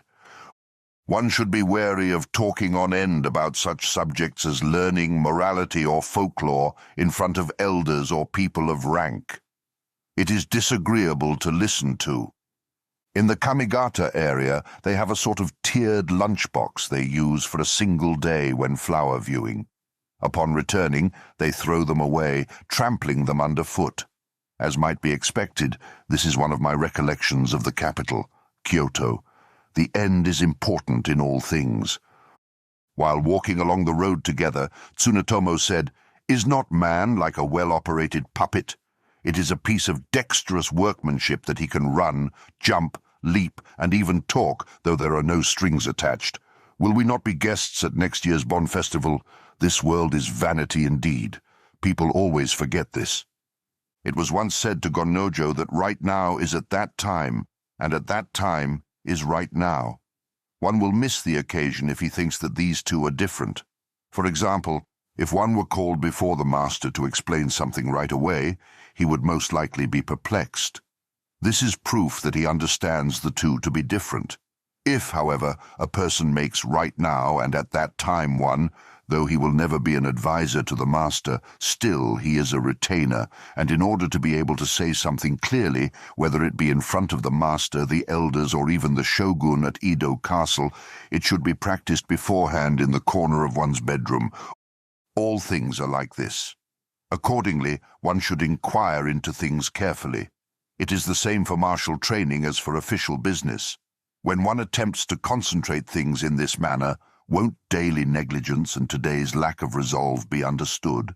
Even though one has made some blunder in governmental work, it can probably be excused by pleading clumsiness or inexperience. But what kind of excuse may be given for the failure of the men who were involved in this recent unexpected event? Master Jinemon always used to say, "It is enough if a warrior is simply a stalwart, and this is just such a case." If one felt that such a failure were a mortification, it would be the least he could do to cut open his stomach, rather than live on in shame with a burning in his breast and the feeling that he had no place to go. And as his luck as a warrior had run out, he was no longer able to function quickly and had been given a bad name. But if one regretted losing his life and reasoned that he should live because such a death would be useless, then for the next 5, 10, or 20 years of his life, he would be pointed at from behind and covered with shame. After his death, his corpse would be smeared with disgrace. His guiltless descendants would receive his dishonor for having been born in his line. His ancestor's name would be dragged down, and all the members of his family would be blemished. Such circumstances are truly regrettable. If one has no earnest daily intention, does not consider what it is to be a warrior even in his dreams, and lives through the day idly, he can be said to be worthy of punishment. Presumably it can be said that a man who has been cut down was lacking in ability and had run out of luck as a warrior. The man who cut him down, compelled by unavoidable circumstances and feeling that there was nothing else to be done, also put his life on the line, and thus there should be no evidence of cowardice. Being short-tempered is inappropriate, but it cannot be said that two men who face each other are cowards. In this recent event, however, the men who lived and covered themselves with shame were not true warriors. One should every day think over and make an effort to implant in his mind the saying, "At that time is right now." It is said that it is strange indeed that anyone is able to pass through life by one means or another in negligence. Thus, the way of the samurai is, morning after morning, the practice of death, considering whether it will be here or be there, imagining the most sightly way of dying and putting one's mind firmly in death. Although this may be a most difficult thing if one will do it, it can be done. There is nothing that one should suppose cannot be done. Moreover, the influence of words is important in military affairs. It would have been best for stopping the man in this recent event too. When the situation is too much, one may either cut the man down, or if the man is escaping, yell something like, "Don't run, only cowards run," and thus, according to what the situation demands, achieve one's goals by the influence of words. There was a certain man who was said to be good at judging men's dispositions and formerly had everyone's attention, and he was able to handle such cases. This is proof that right now is no different from when the time comes. The position of Yokoza no Yari is another example of this. It is something that should be made one's aim beforehand. The things to be deeply considered beforehand are many. If there is someone who has killed a man in the Lord's mansion and has managed to escape, as one does not know whether he may still be swinging his sword and advancing toward the room next to the Lord's, he should cut the man down. Indeed, One may be blamed later in an investigation as a confederate of the killer, or as someone who had a grudge against him. But at that time one should think only of cutting the man down and not anticipate later blame. Even if one's head were to be suddenly cut off, he should be able to do one more action with certainty. The last moments of Nita Yoshisada are proof of this. Had his spirit been weak, he would have fallen the moment his head was severed. Recently, there is the example of Ono Doken. These actions occurred because of simple determination. With martial valor, if one becomes like a revengeful ghost and shows great determination, though his head is cut off, he should not die. Whether people be of high or low birth, rich or poor, old or young, enlightened or confused, they are all alike in that they will one day die. It is not that we don't know that we are going to die, but we grasp at straws. While knowing that we will die someday, we think that all the others will die before us and that we will be the last to go. Death seems a long way off. Is this not shallow thinking? It is worthless and is only a joke within a dream. It will not do to think in such a way and be negligent. Insofar as death is always at one's door, one should make sufficient effort and act quickly. It is good to carry some powdered rouge in one's sleeve. It may happen that when one is sobering up or waking from sleep, his complexion may be poor. At such a time it is good to take out and apply some powdered rouge. There are times when a person gets carried away and talks on without thinking much, but this can be seen by observers when one's mind is flippant and lacking truth. After such an occasion, it is best to come face to face with the truth and express it. The truth will then be arrived at in one's own heart too. Even when greeting someone lightly, one should consider the circumstances and after deliberation speak in a way that will not injure the man's feelings.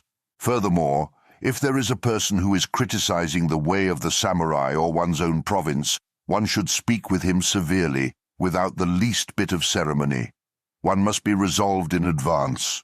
Although a person who excels in an art regards others as competitors, last year Hyodo Sachu gave up the title of Master of Renga to Yamaguchi Shochin, a praiseworthy act.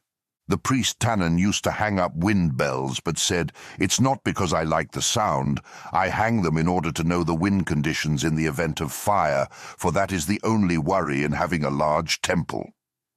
When the wind blew, he himself walked about at night. Throughout his whole life the fire in his brazier was never out, and he always put a paper lantern and lighter by his pillow. He said, "People are flustered during an emergency, and there is no one to quickly strike a light." If one makes a distinction between public places and one's sleeping quarters, or between being on the battlefield and on the tatami, when the moment comes there will not be time for making amends. There is only the matter of constant awareness. If it were not for men who demonstrate valor on the tatami, one could not find them on the battlefield either. Bravery and cowardice are not things that can be conjectured in times of peace. They are in different categories. Though it may be said that the gods dislike impurity, if one thinks a bit, he will see that he has not been negligent in his daily worship.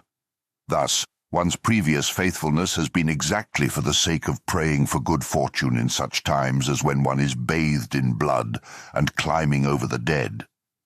At such a time, if it is a god that turns back when one is defiled, then one should know clearly that praying is ineffective and should worship regardless of defilement.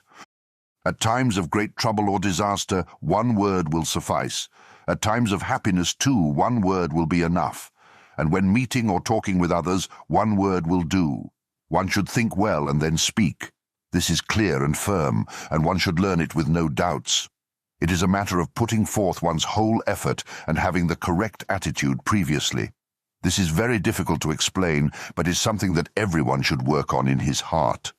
If a person has not learned this in his heart, it is not likely that he will understand it. Human life is truly a short affair. It is better to live doing the things that you like. It is foolish to live within this dream of a world seeing unpleasantness and doing only things that you do not like. But it is important never to tell this to young people, as it is something that would be harmful if incorrectly understood. Personally, I like to sleep, and I intend to appropriately confine myself more and more to my living quarters and pass my life away sleeping. I had a dream on the night of the 28th day of the 12th month in the 3rd year of Shotoku. The content of the dream changed gradually to the extent that I strengthened my will. The condition of a person is revealed by his dreams. It would be good to make companions of your dreams and to put forth effort. Shame and repentance are like upsetting a pot of water. When a certain friend of mine listened to the way that a man who had stolen his sword ornament confessed, he felt compassion. If one will rectify his mistakes, their traces will soon disappear. According to what the Buddhist priest Kion said, a person becomes more and more prideful if he gains a little understanding because he thinks he knows his own limits and weak points. However, it is a difficult thing to truly know one's own limits and weak points. At a glance, every individual's own measure of dignity is manifested just as it is. There is dignity in personal appearance. There is dignity in a calm aspect. There is dignity in a paucity of words. There is dignity in flawlessness of manners. There is dignity in solemn behavior, and there is dignity in deep insight and a clear perspective. These are all reflected on the surface, but in the end their foundation is simplicity of thought and tautness of spirit. Covetousness, anger, and foolishness are things to sort out well. When bad things happen in the world, if you look at them comparatively, they are not unrelated to these three things. Looking comparatively at the good things, you will see that they are not excluded from wisdom, humanity, and bravery. This is according to what Nakano Kazuma Toshiaki said. There are people who feel that using old utensils for the tea ceremony is coarse, and that it is better to use new, clean utensils. There are also people who are wont to use old materials because of their lack of gaudiness. Both are mistaken. Old utensils, although they are things that are used by the humble, are also used by the higher classes because of their value. Their value is revered. A retainer is just like this. A person rises from the humble to the higher classes because he has value. At the same time, to feel that a person of no family cannot do the same work as one of higher family, or that a man who has heretofore been only a foot soldier should not be allowed to become a leader, is entirely wrong thinking. As for a person who has risen from the humble, his value should be prized and especially respected, even more than that of a person who was born into his class. My father, Jinemon, said that when he was young, he was taken from time to time to the entrance of the Chinese settlement in order to be exposed to the atmosphere of the city and to become used to people. From the time he was 5 years old, he was sent as family representative to various people's homes, and in order to make him strong, he was made to put on a warrior's straw sandals and visit the temples of his ancestors from the time he was 7. It is said that one will not be able to do great works if he does not behave with some reserve towards his master, the chief retainers and elders. What is done casually and freely will not work out well. It is a matter of attitude. It is unfitting that one be ignorant of the history and origins of his clan and its retainers, but there are times when extensive knowledge becomes a hindrance. One should use discretion. Knowing the circumstances can be an obstruction in everyday affairs too. One should use discretion. It is written that the priest Shungaku said, "In just refusing to retreat from something, one gains the strength of 2 men." This is interesting. Something that is not done at that time and at that place will remain unfinished for a lifetime. At a time when it is difficult to complete matters with the strength of a single man, one will bring it to a conclusion with the strength of 2. If one thinks about it later, he will be negligent all his life.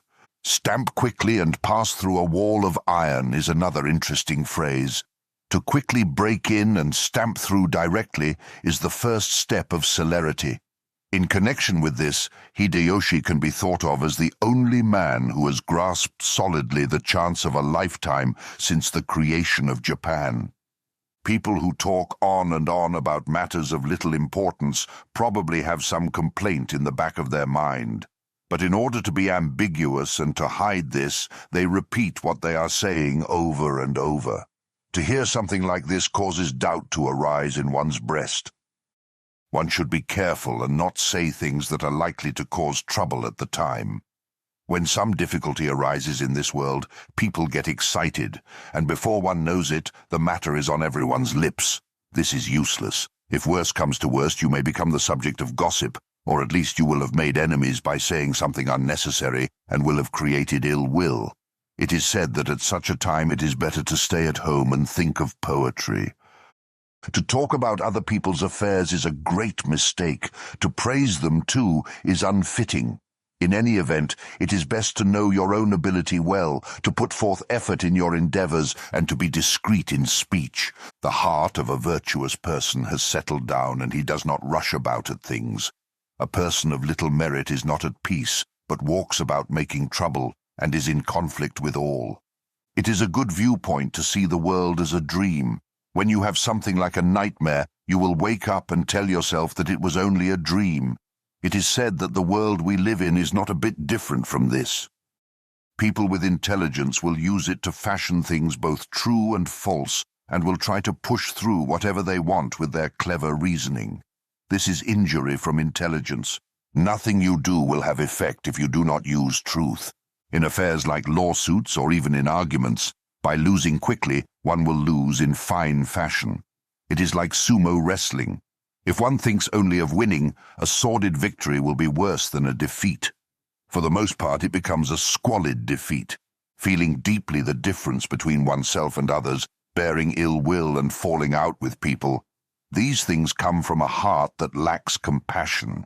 If one wraps up everything with a heart of compassion, there will be no coming into conflict with people.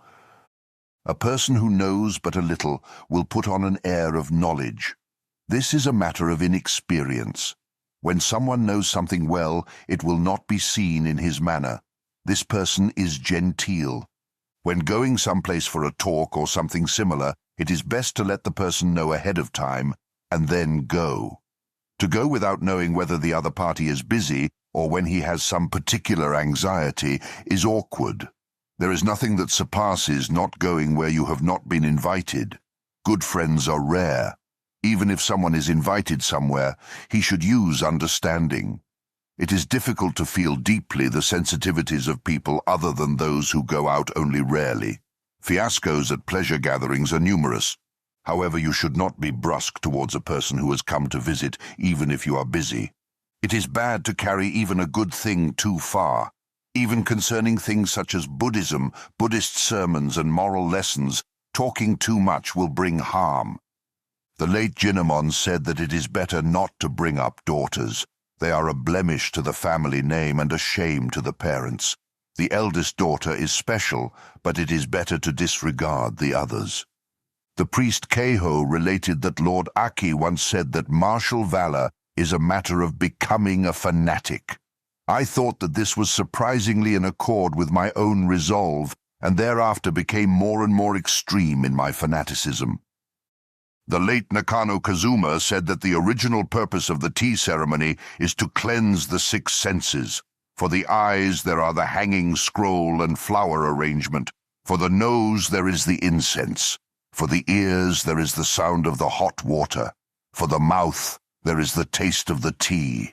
And for the hands and feet there is the correctness of form. When the five senses have thus been cleansed, the mind will of itself be purified. The tea ceremony will cleanse the mind when the mind is clogged up. I do not depart from the heart of the tea ceremony for 24 hours a day, yet this is absolutely not a matter of tasteful living. Moreover, the tea utensils are something that should be in accord with one's social position. In the poem, Under the Deep Snows in the Last Village, last night numerous branches of plum blossomed, the opulence of the phrase, numerous branches, was changed to a single branch. It is said that this single branch contains true tranquility. When intimate friends, allies, or people who are indebted to you have done some wrong, you should secretly reprimand them and intervene between them and society in a good manner. You should erase a person's bad reputation and praise him as a matchless ally and one man in 1,000. If you will thus reprimand a person in private and with good understanding, his blemish will heal and he will become good. If you praise a person, people's hearts will change, and an ill reputation will go away of itself. It is important to have the single purpose of handling all things with compassion and doing things well. A certain person said the following: "There are two kinds of dispositions, inward and outward, and a person who is lacking in one or the other is worthless. It is, for example, like the blade of a sword, which one should sharpen well and then put in its scabbard, periodically taking it out and knitting one's eyebrows as in an attack, wiping off the blade, and then placing it in its scabbard again. If a person has his sword out all the time, he is habitually swinging a naked blade. People will not approach him, and he will have no allies. If a sword is always sheathed, it will become rusty, the blade will dull, and people will think as much of its owner.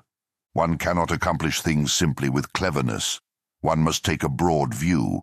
It will not do to make rash judgments concerning good and evil. However, one should not be sluggish. It is said that one is not truly a samurai if he does not make his decisions quickly and break right through to completion. Once, when a group of 5 or 6 pages were traveling to the capital together in the same boat, it happened that their boat struck a regular ship late at night. 5 or 6 seamen from the ship leapt aboard and loudly demanded that the pages give up their boat's anchor in accord with the seamen's code. Hearing this, the pages ran forward yelling, "The seaman's code is something for people like you. Do you think that we samurai are going to let you take equipment from a boat carrying warriors?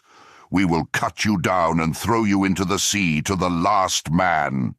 With that, all the seamen fled back to their own ship. At such a time one must act like a samurai. For trifling occasions it is better to accomplish things simply by yelling. By making something more significant than it really is, and missing one's chance, an affair will not be brought to a close and will be no accomplishment at all. A certain person who came up with a cash shortage when closing out an account book sent a letter to his section leader saying, "It is regrettable to have to commit seppuku over a matter of money. As you are my section leader, please send some funds."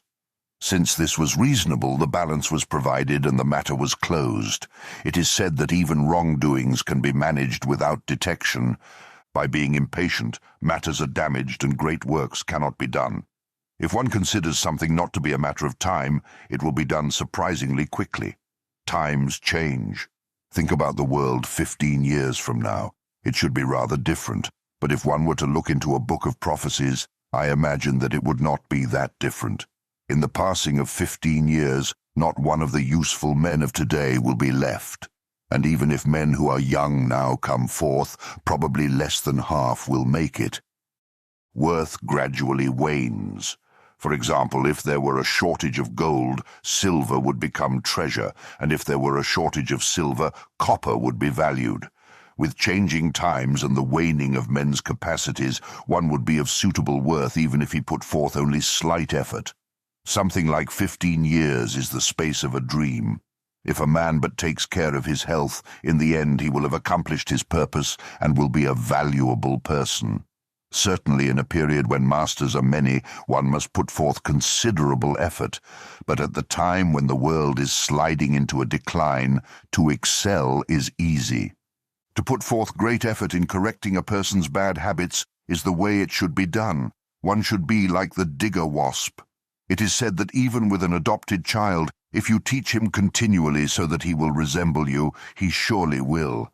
If your strength is only that which comes from vitality, your words and personal conduct will appear to be in accord with the way, and you will be praised by others. But when you question yourself about this, there will be nothing to be said. The last line of the poem that goes, "When your own heart asks," is the secret principle of all the arts. It is said that it is a good censor. When you are listening to the stories of accomplished men and the like, you should listen with deep sincerity, even if it's something about which you already know. If in listening to the same thing 10 or 20 times it happens that you come to an unexpected understanding, that moment will be very special. Within the tedious talk of old folks are their meritorious deeds. Chapter 3. Lord Naoshige once said, "There is nothing felt quite so deeply as Giri." There are times when someone like a cousin dies and it is not a matter of shedding tears, but we may hear of someone who lived 50 or 100 years ago, of whom we know nothing and who has no family ties with us whatsoever, and yet from a sense of giri shed tears. When Lord Naushiga was passing by a place called Chiriku, someone said to him, "In this place there lives a man who is over 90 years old. Since this man is so fortunate, why don't you stop and see him?" Naushiga heard this and said, "How could anyone be more pitiful than this man? How many of his children and grandchildren do you suppose he has seen fall before his very eyes? Where is the good fortune in that?" It seems that he did not stop to see the man. When Lord Naushiga was speaking to his grandson, Lord Motoshig, he said, "No matter whether one be of high or low rank, a family line is something that will decline when its time has come. If one tries to keep it from going to ruin at that time, it will have an unsightly finish. If one thinks that the time has come, it is best to let it go down with good grace. Doing so, he may even cause it to be maintained." It is said that Motoshige's second son, Naoaki, heard this from him. Chapter 4. When Nabeshima Tadanao was 15 years old, a manservant in the kitchen committed some rude act, and a foot soldier was about to beat him, but in the end the servant cut the soldier down. The clan elders deemed the death sentence appropriate, saying that the man had in the first place erred in matters concerning the ranks of men, and that he had also shed the blood of his opponent. Tadanao heard this and said, "Which is worse, to err in matters concerning the ranks of men, or to stray from the way of the samurai?" The elders were unable to answer. Then Tadanao said, "I have read that when the crime itself is unclear, the punishment should be light. Put him in confinement for a while." Once, when Lord Katsushiga was hunting at Shiroishi, he shot a large boar. Everyone came running up to see it and said, "Well, well, you have brought down an uncommonly large one." Suddenly the boar got up and dashed into their midst. All of them fled in confusion, but Nabeshima Matabe drew his sword and finished it off. At that point, Lord Katsushige covered his face with his sleeve and said, "It sure is dusty." This was presumably because he did not want to see the spectacle of his flustered men. When Lord Katsushiga was young, he was instructed by his father, Lord Naushiga, for practice in cutting, execute some men who have been condemned to death. Thus, in the place that is now within the western gate, 10 men were lined up, and Katsushiga continued to decapitate one after another until he had executed 9 of them. When he came to the 10th, he saw that the man was young and healthy and said, "I'm tired of cutting now. I'll spare this man's life." And the man's life was saved. Lord Katsushige always used to say that there are 4 kinds of retainers. They are the quick, then lagging, the lagging then quick, the continually quick, and the continually lagging. The continually quick are men who, when given orders, will undertake their execution quickly and settle the matter well. Fukuchi Kichizaemon and the like resemble this type. The lagging then quick are men who, though lacking in understanding when given orders, prepare quickly and bring the matter to a conclusion. I suppose that Nakano Kazuma and men similar are like this. The quick, then lagging, are men who, when given orders, seem to be going to settle things, but in their preparation take time and procrastinate. There are many people like this. Other than these, one could say that the rest are continually lagging. Chapter 6. When Lord Takanobu was at the Battle of Bungo, a messenger came from the enemy camp bearing sake and food. Takanobu wanted to partake of this quickly, but the men at his side stopped him, saying, "Presents from the enemy are likely to be poisoned. This is not something that a general should eat." Takanobu heard them out and then said, "Even if it is poisoned, how much of an effect would that have on things? Call the messenger here." He then broke open the barrel right in front of the messenger, drank 3 large cups of sake, offered the messenger one too, gave him a reply, and sent him back to his camp.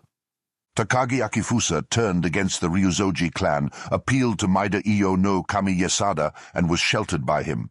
Akifusa was a warrior of matchless valor and was an accomplished and agile swordsman. His retainers were Ingazaemon and Fudozaemon, stalwarts in no way inferior, and they left Akifusa's side neither day nor night. Thus it happened that a request was sent from Lord Takanobu to Iesada to kill Akifusa. At one point, when Akifusa was seated on the veranda having Ingazemon wash his feet, Iesada came running up behind him and struck off his head. Before his head fell, Akifusa drew out his short sword and turned to strike, but cut off Ingazemon's head. The two heads fell into the wash basin together. Akifusa's head then rose into the midst of those present. This was the sort of magic technique that he consistently had. The priest Tannen used to say in his daily talks that a monk cannot fulfill the Buddhist way if he does not manifest compassion without and persistently store up courage within. And if a warrior does not manifest courage on the outside and hold enough compassion within his heart to burst his chest, he cannot become a retainer. Therefore, the monk pursues courage with the warrior as his model, and the warrior pursues the compassion of the monk. I traveled about for many years and met men of wisdom, but never found the means to the pursuit of knowledge. Therefore, whenever I heard of a man of courage in one place or another, I would go and look for him regardless of the hardships on the way. I have learned clearly that these stories of the way of the samurai have been an aid on the road to Buddhism. Now a warrior with his armor will rush into the enemy camp, making that armor his strength. Do you suppose that a monk with a single rosary can dash into the midst of spears and long swords, armed with only meekness and compassion? If he does not have great courage, he will do no dashing at all. As proof of this, the priest offering the incense at a great Buddhist memorial service may tremble, and this is because he has no courage. Things like kicking a man back from the dead, or pulling all living creatures out of hell, are all matters of courage. Nevertheless, monks of recent times all entertain false ideas and desire to become laudably gentle. There are none who complete the way. Furthermore, among warriors there are some cowards who advance Buddhism. These are regrettable matters. It is a great mistake for a young samurai to learn about Buddhism. The reason is that he will see things in two ways. A person who does not set himself in just one direction will be of no value at all.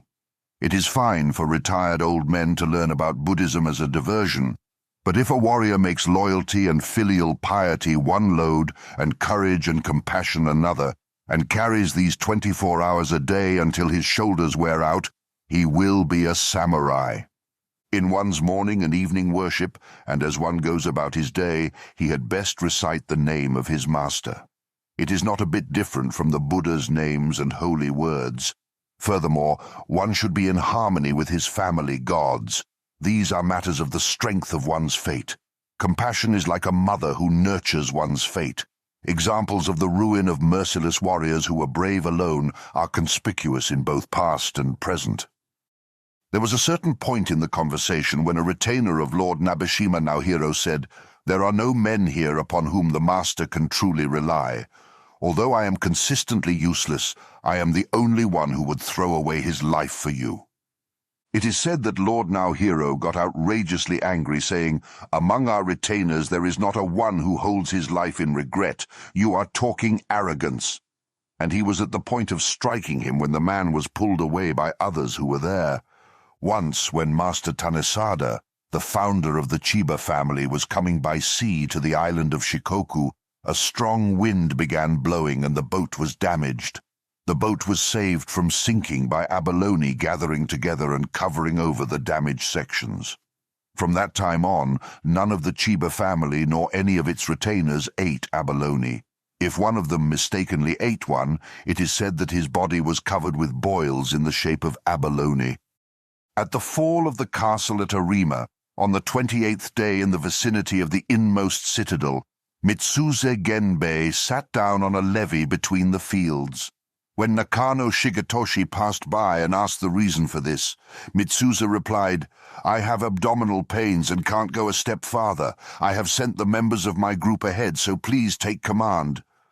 This situation was reported by the overseer, pronounced to be a case of cowardice, and Mitsuze was ordered to commit seppuku.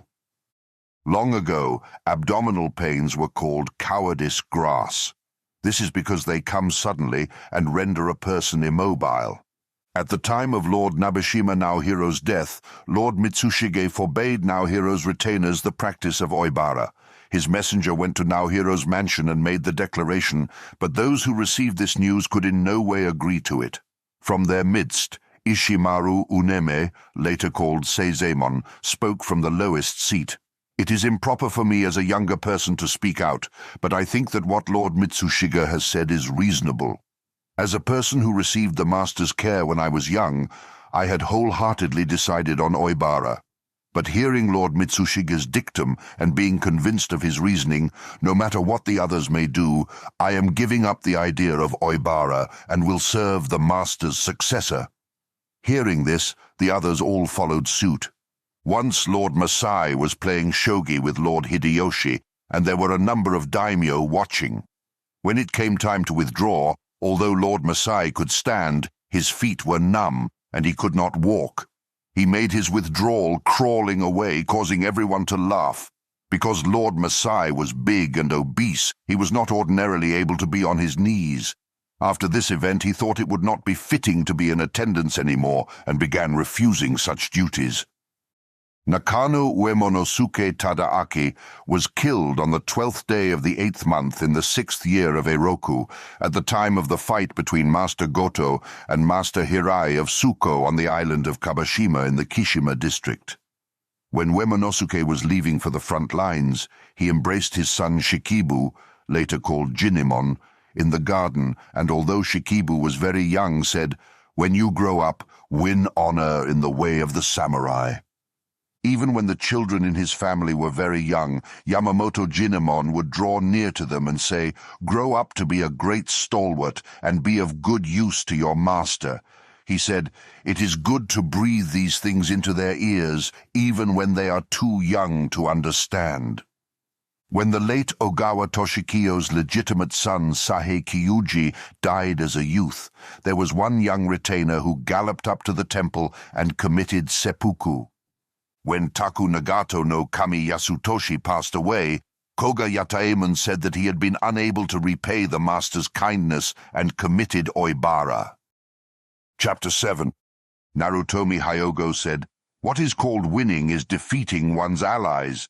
Defeating one's allies is defeating oneself, and defeating oneself is vigorously overcoming one's own body.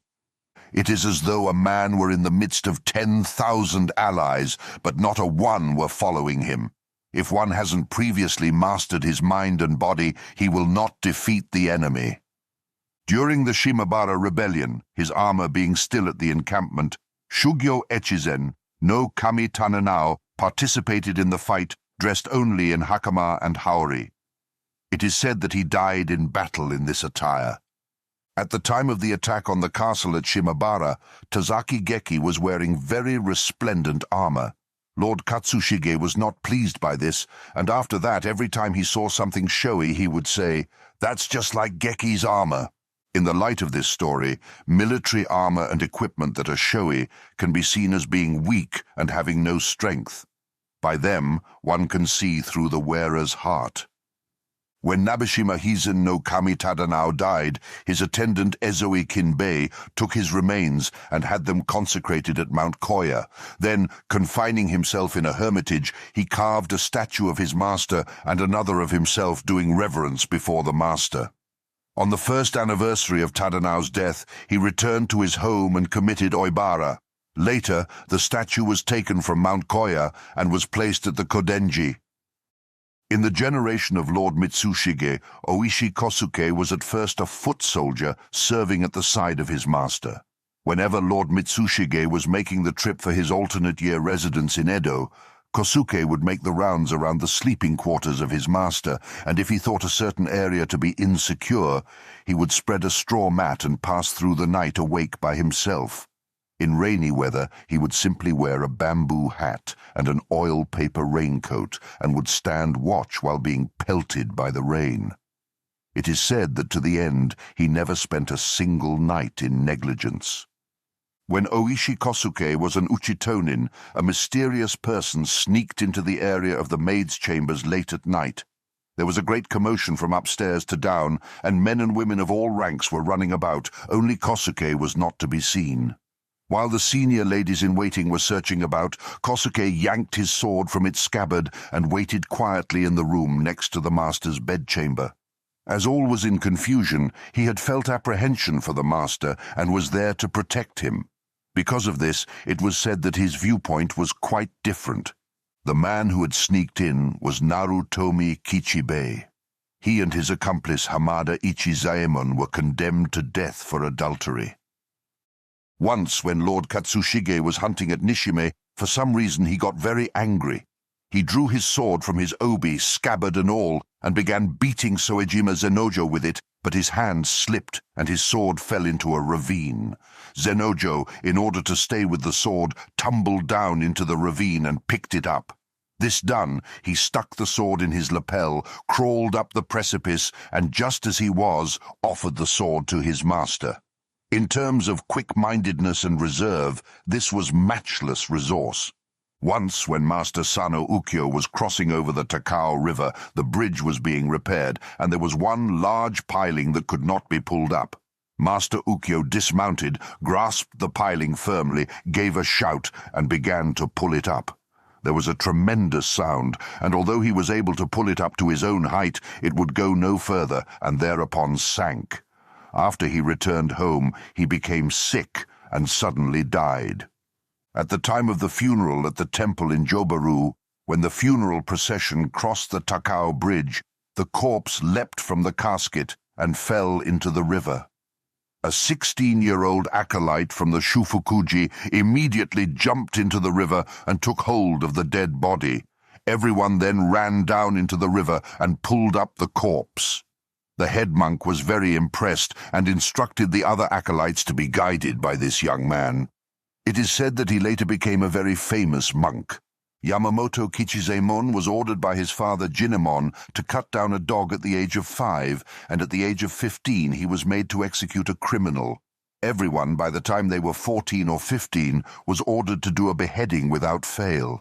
When Lord Katsushige was young, he was ordered by Lord Naoshige to practice killing with a sword. It is said that at that time he was made to cut down more than 10 men successively. A long time ago this practice was followed, especially in the upper classes, but today even the children of the lower classes perform no executions, and this is extreme negligence. To say that one can do without this sort of thing, or that there is no merit in killing a condemned man, or that it is a crime, or that it is defiling, is to make excuses. In short, can it not be thought that because a person's martial valor is weak, his attitude is only that of trimming his nails and being attractive? If one investigates into the spirit of a man who finds these things disagreeable, one sees that this person gives himself over to cleverness and excuse-making not to kill because he feels unnerved. But now Shiga made it his orders exactly because this is something that must be done. Last year I went to the case execution grounds to try my hand at beheading, and I found it to be an extremely good feeling. To think that it is unnerving is a symptom of cowardice. Among the page boys in forelocks in Lord Mitsushige's retinue, one Tomoda Shozaemon was in attendance. A rather wanton fellow, he fell in love with a leading actor of the theatre by the name of Taemon Shozaemon and changed both his name and his crest to that of the actor. Completely abandoning himself to this affair, he spent everything he had and lost all his clothing and furnishings. And at length, when he had exhausted all his means, he stole Mawatari Rokubei's sword and had a spearman take it to a pawnshop. The spearman, however, spoke up about this matter, and in the investigation both he and Shozaemon were condemned to death. The investigator was Yamamoto Gorozemon.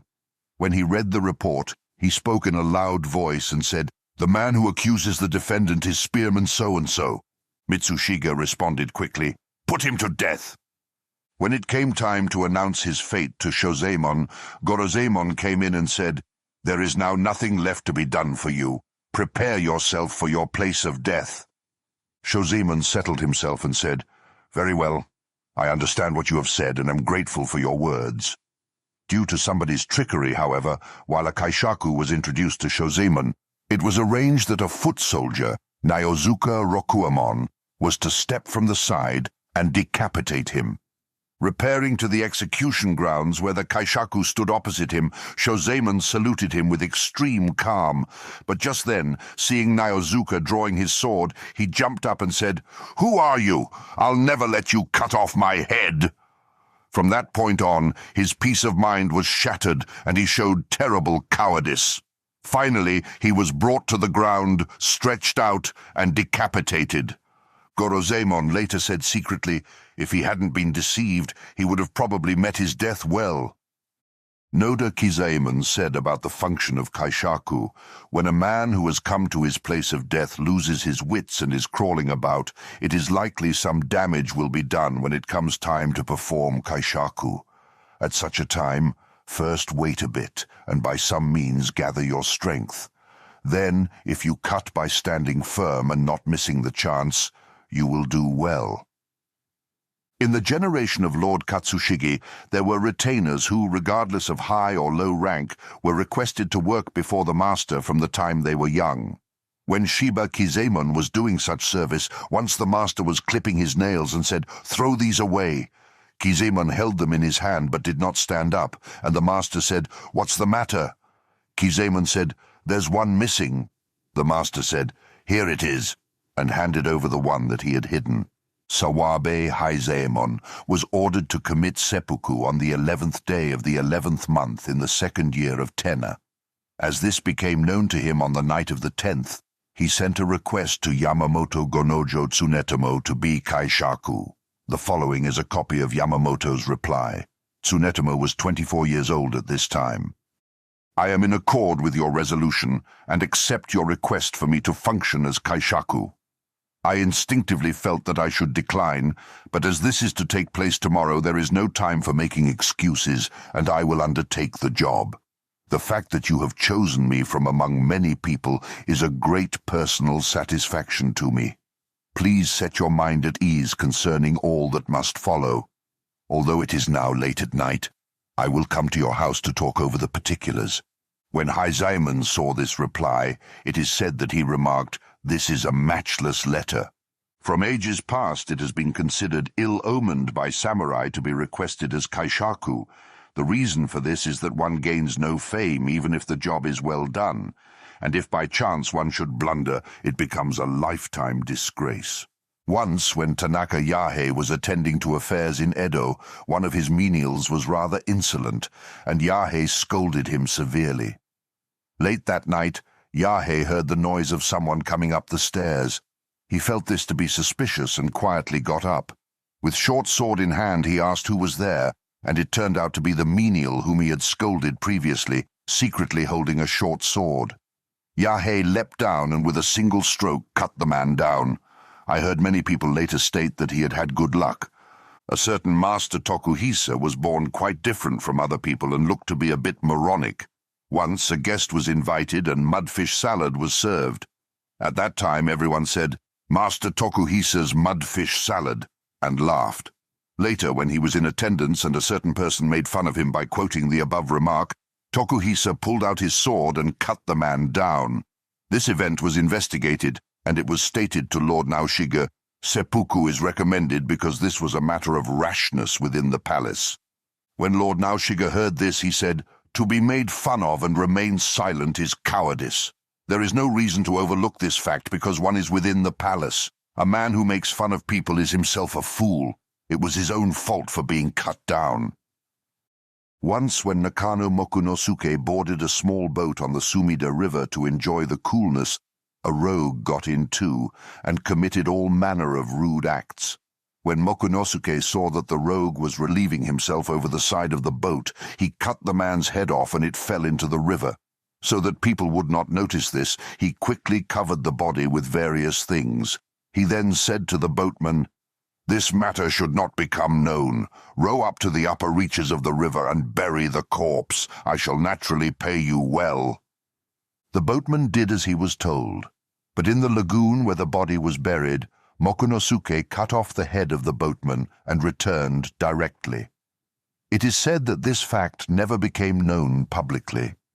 At that time there was also one young homosexual male prostitute riding in the boat.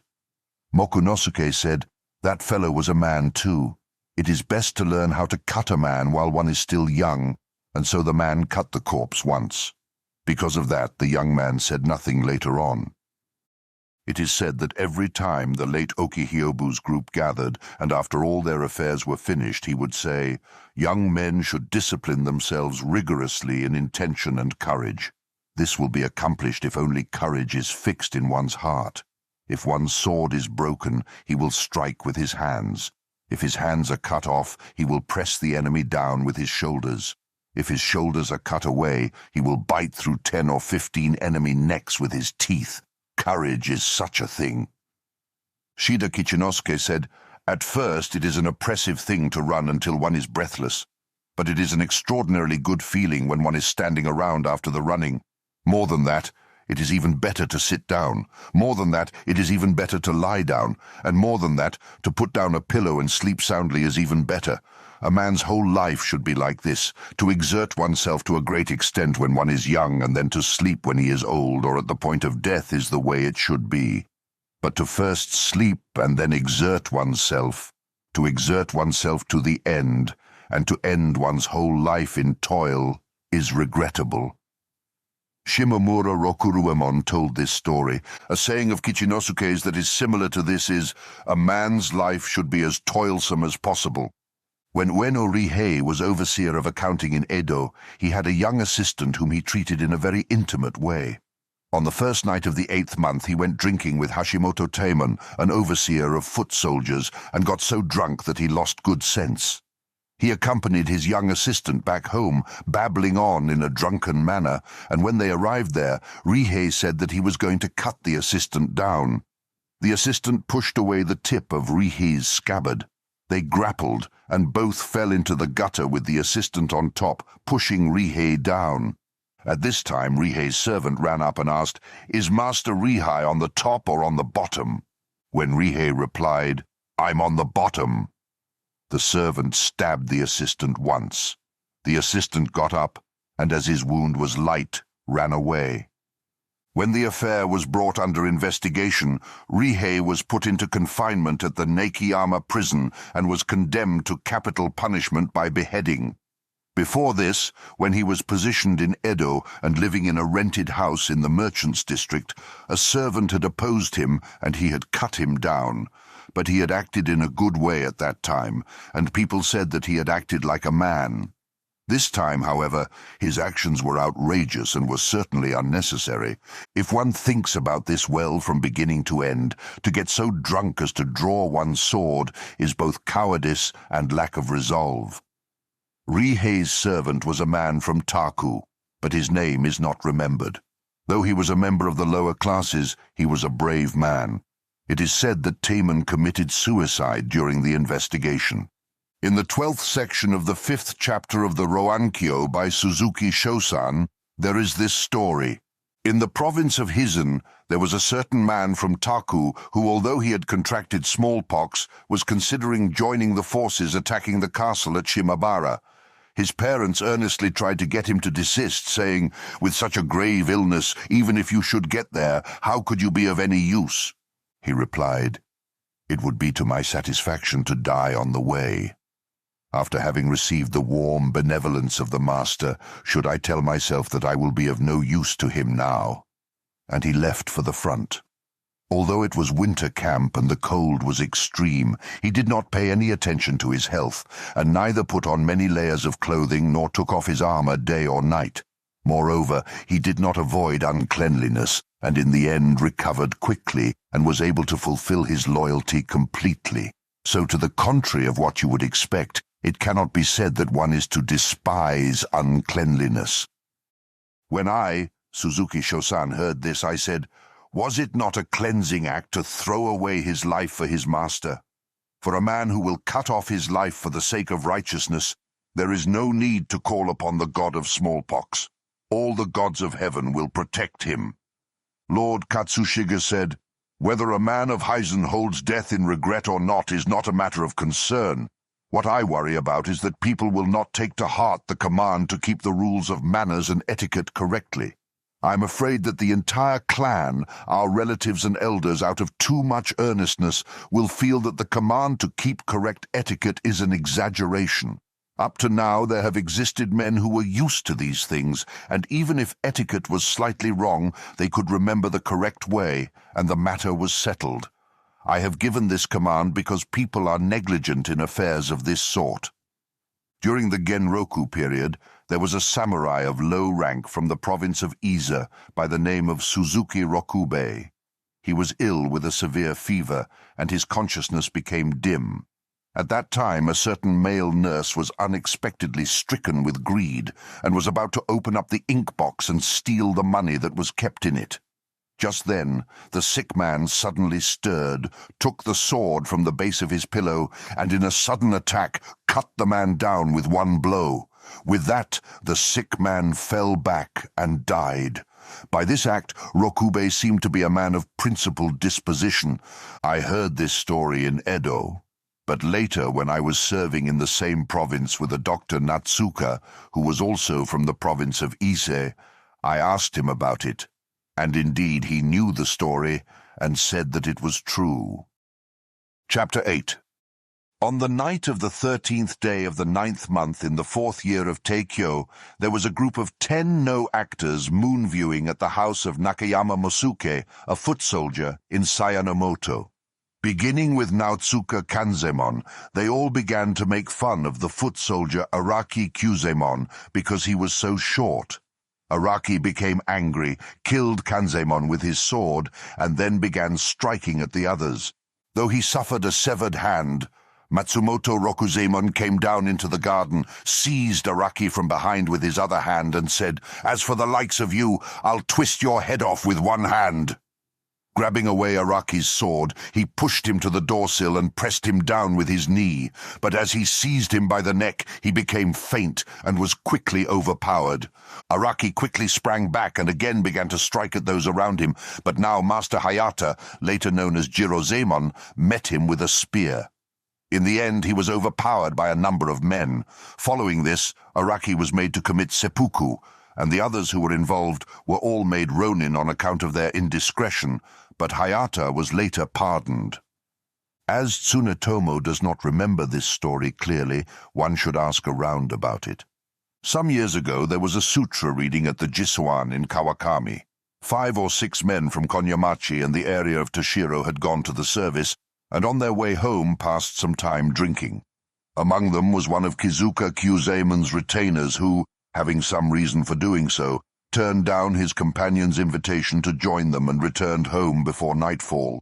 The others, however, later got into a fight with some men and cut them all down. Kyuzaemon's retainer heard of this late that night and went quickly to his companion's quarters. He listened to the details and then said, "In the end, I suppose you will have to submit a statement. When you do, you should say that I was there also and assisted in cutting down those men. When I return, I will say as much to Kyuzaemon. Since a fight is a matter involving all concerned, I should meet the same death sentence as you, and that is my deepest desire. The reason is that even if I were to explain to my master that I had returned home early, he would never accept it as the truth. Kyuzaemon has always been a severe man, and even if I were cleared by the investigators, he would probably have me executed as a coward right before his eyes. In such a case, dying with the bad reputation of having run away from a place would be extremely regretful. Since the fate of dying is the same, I would like to die being blamed for having killed a man. If you are not in agreement with this, I will cut my stomach open right here." Having no alternative, his companion spoke as he had requested. Presently, during the inquiry, although the circumstances were explained in the above manner, it became known that the retainer had returned home early. All the investigators were impressed and in fact praised the man. This matter was transmitted to me only in outline, so I will look into the details at a later date. Once, when Nabeshima Aki no Kami Shigemasa was halfway through his meal, a guest suddenly came to see him, and he left his tray just as it was. Later, a certain retainer of his sat down at the tray and began eating the fried fish that was on it. Just then, Lord Aki came back and saw him, and the man became flustered and ran off. Lord Aki yelled out, "What a low-life slave you are to eat something that someone else has been eating," and sat down and finished what was left. This is one of Jinemon's stories. It is said that this retainer was one of those who committed oibara for the master. The late Yamamoto Tsunemon always said to his retainers, "Go ahead and gamble and lie. A person who will not tell you 7 lies within 100 yards is useless as a man." Long ago, people spoke in this fashion because they were only concerned with a man's attitude towards military matters and considered that a man who was correct would never do great works. They also ignored the misconduct of men and dismissed such matters by saying they do good works too. Men like Sagara Kyuma also excused retainers who had committed theft and adultery and trained them gradually. He said, "If it weren't for such persons, we would have no useful men at all." Ikuno Oribe said, "If a retainer will just think about what he is to do for the day at hand, he will be able to do anything. If it is a single day's work, one should be able to put up with it. Tomorrow, too, is but a single day." At the time when Lord Nabeshima Tsunashige had still not taken over as heir, he was converted by the Zen priest Kurotakiyama Chun and learned Buddhism from him. Since he had had an enlightenment, the priest was going to confer the seal upon him, and this became known throughout the mansion. At that time, Yamamoto Gorozemon had been ordered to be both Tsunashige's attendant and overseer. When he heard of this, he knew that it absolutely would not do and planned to make a request to Chun, and if he did not assent, kill him. He went to the priest's house in Edo and entered. The priest, thinking that he was someone on a pilgrimage, met him in a dignified manner. Gorozemon drew near him and said, "I have some secret thing to tell you directly. Please send out your attendant priests. It is said that you will soon award Tsunashige the seal because of his cleverness in Buddhism. Now, as you are from Hizen, you should know in large part the customs of the Ryuzoji and Nabeshima clans. Our country is ruled with harmony between high and low because, unlike others, it has had continuous heirs for successive generations. There has never been the taking of a Buddhist seal by the daimyo for ages past. If you present the seal now, Tsunashige will probably think of himself as enlightened and regard what his retainers say as so much dirt. A great man will become vain. Absolutely do not give this award. If you do not agree to this, I too am resolved." This he said with determination. The priest's color changed, but he said, "Well, well, you have trustworthy intentions, and I see that you understand the affairs of your clan well. You are a loyal retainer." But Gorozemon said, "No, I understand that ploy. I didn't come here to be praised. Without adding anything else, let me hear clearly whether you plan to cancel the seal or not." Chun said, "What you say is reasonable. I will definitely not award the seal." Gorozemon made sure of this and returned. Tsunetomo heard this story directly from Gorozemon. A group of 8 samurai, Komori Eijun, Otsubo Jinemon, Muto Rokumon, Shikai Mozemon, Yoshii Yoichiemon, Ezoe Jinbei, Muto Rokunosuke, Niwa Kizemon, all took the same road for some merrymaking. 2 of them, Komori Eijun and Otsubo Jinemon, went into a tea-house in front of the Kannon Temple at Asakusa, got into an argument with the male employees there, and was soundly beaten. This could be heard by the others, who were in an excursion boat, and Muto Rokumon said, "We should go back and take revenge." Yoshii Yoichimon and Ezoe Jinbei both agreed to this. The others, however, dissuaded them, saying, "This will cause trouble for the clan," and they all returned home. When they arrived at the mansion, Rokumon again said, "We should definitely take revenge," but the others dissuaded him. Although they sustained heavy wounds on their arms and legs, Eijun and Jinemon cut the tea-house men down, and those who had returned were taken to task by the master. In due course, some thought was given to the details of this event. One person said, "By waiting to get the agreement of others, a matter like taking revenge will never be brought to a conclusion. One should have the resolution to go alone and even to be cut down. A person who speaks vehemently about taking revenge but does nothing about it is a hypocrite. clever people, by using their mouths alone, are taking care of their reputations for a later date. But a real stalwart is a man who will go out secretly, saying nothing, and die. It is not necessary to achieve one's aim. One is a stalwart in being cut down. Such a person will most likely achieve his purpose. Ichiyuken was a low-class servant in the kitchen of Lord Takanobu. Because of some grudge he had over a matter of wrestling, he cut down 7 or 8 men and was hence ordered to commit suicide. But when Lord Takanobu heard of this, he pardoned the man and said, "In these strife-torn times of our country, brave men are important. This man would seem to be a man of bravery."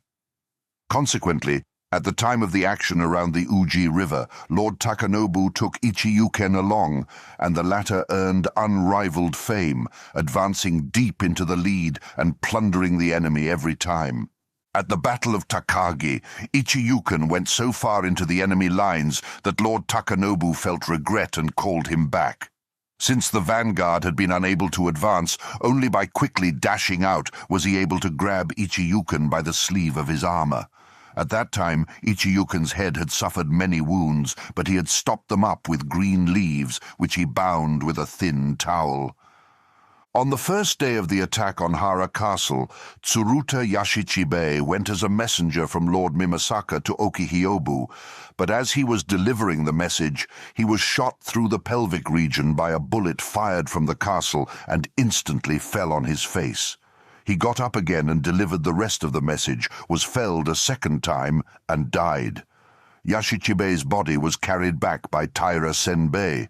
When Senbei was returning to Hyobu's camp, he too was struck by a rifle ball and died. Denko was born in Taku, and the members of his family living at this time were his elder brother Jirobei, his younger brother, and his mother. Around the 9th month, Denko's mother took Jirobei's son with her to hear a sermon. When it was time to go home, the child, as he was putting on his straw sandals, accidentally stepped on the foot of the man next to him. The man rebuked the child, and in the end they got into a vehement argument, and the man unsheathed his short sword and killed him. Jirobei's mother was dumbstruck. She clung to the man, and he killed her too. Having done this, the man returned to his house. This man's name was Goraemon, and he was the son of a ronin by the name of Nakajima Moan. His younger brother was the mountain ascetic, Chuzobo. Moan was an advisor to Master Mimasaka, and Goraemon had been given a stipend also. When the circumstances became known at Jirobei's home, his younger brother set out for Goraemon's place. Finding that the door was locked from within and that no one would come out, he disguised his voice, pretending to be a visitor. When the door was opened, he shouted his real name and crossed swords with his enemy. Both men tumbled into the rubbish heap, but in the end, Goraemon was killed. At this point, Chuzobo dashed in and cut down Jirobei's younger brother. Hearing of this incident, Denko went immediately to Jirobei's place and said, "Of our enemies only one has been killed, while we have lost 3. This is extremely regrettable, so why don't you strike at Chuzobo?" Jirobei, however, would not comply. Denko felt that this was indeed shameful, and although a Buddhist priest, he decided on striking at the enemy of his mother, younger brother, and nephew. He knew, nevertheless, that since he was simply an ordinary priest, there was likely to be a reprisal from Master Mimasaka, and therefore worked hard, finally gaining eminence as the chief priest of the Ryunji. He then went to the swordmaker Iyonojo and asked him to make both a long and a short sword, offered to be his apprentice, and was even allowed to take part in the work. By the 23rd day of the 9th month of the following year, he was ready to make his departure. By chance, a guest had come at this time. Giving orders for food to be served, Denko secretly slipped out of the chief priest's headquarters disguised as a layman. He then went to Taku and, upon asking about Chuzobo, learned that he was with a large group of people who had gathered to watch the moonrise, and that therefore nothing much could be done.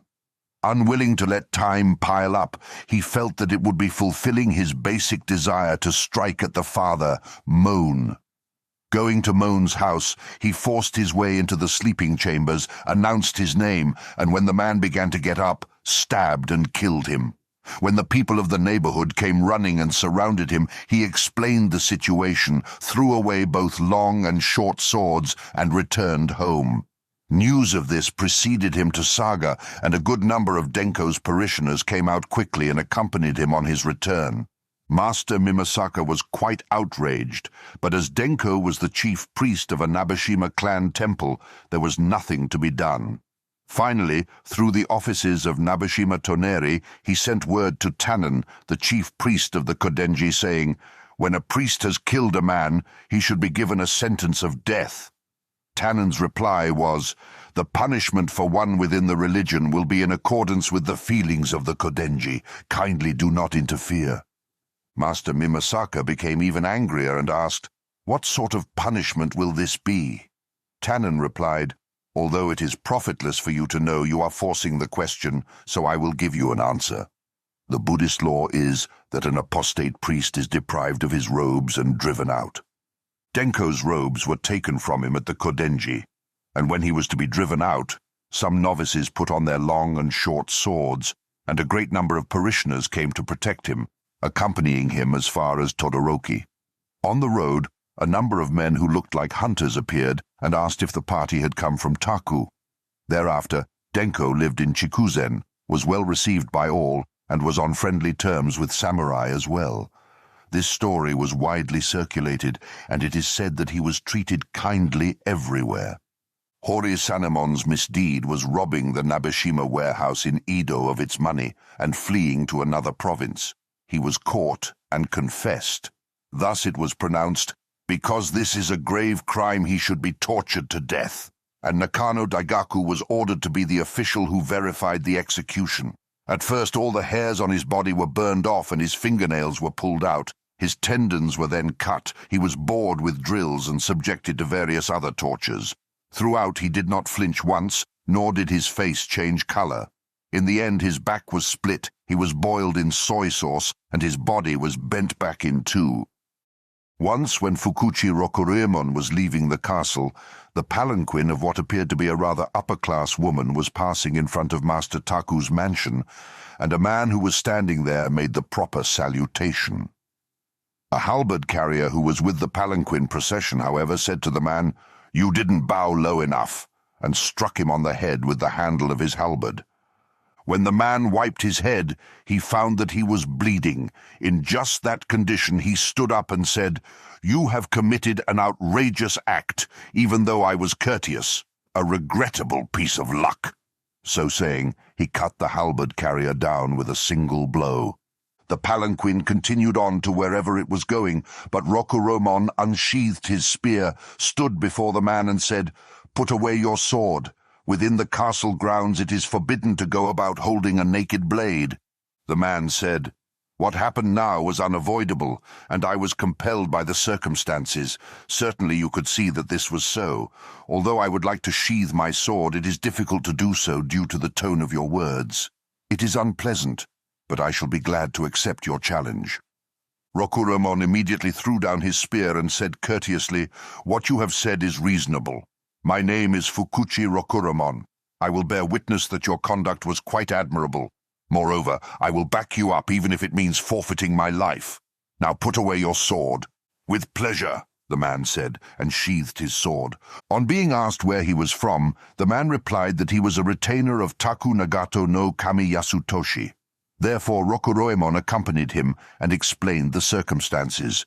Knowing that the woman in the palanquin was the wife of a nobleman, however, Lord Nagato ordered his retainer to commit seppuku. Rokuruemon came forward and said, "Because I have given the promise of a samurai, if this man is ordered to commit seppuku, then I will commit seppuku first." It is said that the affair was thus finished without mishap. Lord Shima sent a messenger to his father, Lord Aki, saying, "I would like to make a pilgrimage to the Atago shrine in Kyoto." Lord Aki asked, "For what reason?" And the messenger replied, "Since Atago is the god of archery, my intentions are for the sake of fortune in war." Lord Aki became angry and answered, "That is absolutely worthless. Should the vanguard of the Nabeshimas be making requests to Atago?" If the incarnation of Atago were fighting on the enemy's side, the vanguard should be equal to cutting him neatly in two. Dohaku lived in Kurotsuchibaru. His son was named Gorobei. Once, when Gorobei was carrying a load of rice, a ronin of Master Kumashiro Sakyo's by the name of Iwamura Kyunai was coming from the other direction. There was a grudge between the two of them from some former incident, and now Gorobei struck Kyunai with his load of rice, started an argument, beat him, and pushed him into a ditch, and then returned home. Kyunai yelled some threat at Gorobei and returned to his home, where he related this event to his older brother Genomon. The two of them then went off to Gorobei's to take revenge. When they got there, the door was open just a bit, and Gorobei was waiting behind it with drawn sword. Not knowing this, Genomon entered, and Gorobei struck at him with a sweep from the side. Having received a deep wound, Genomon used his sword as a staff and hobbled back outside. Then Kyunai rushed in and struck at Dohaku's son-in-law Katsuemon, who was sitting by the hearth. His sword glanced off the pot hanger, and he cut off half of Katsuemon's face. Dohaku, together with his wife, grabbed the sword away from Kyunai.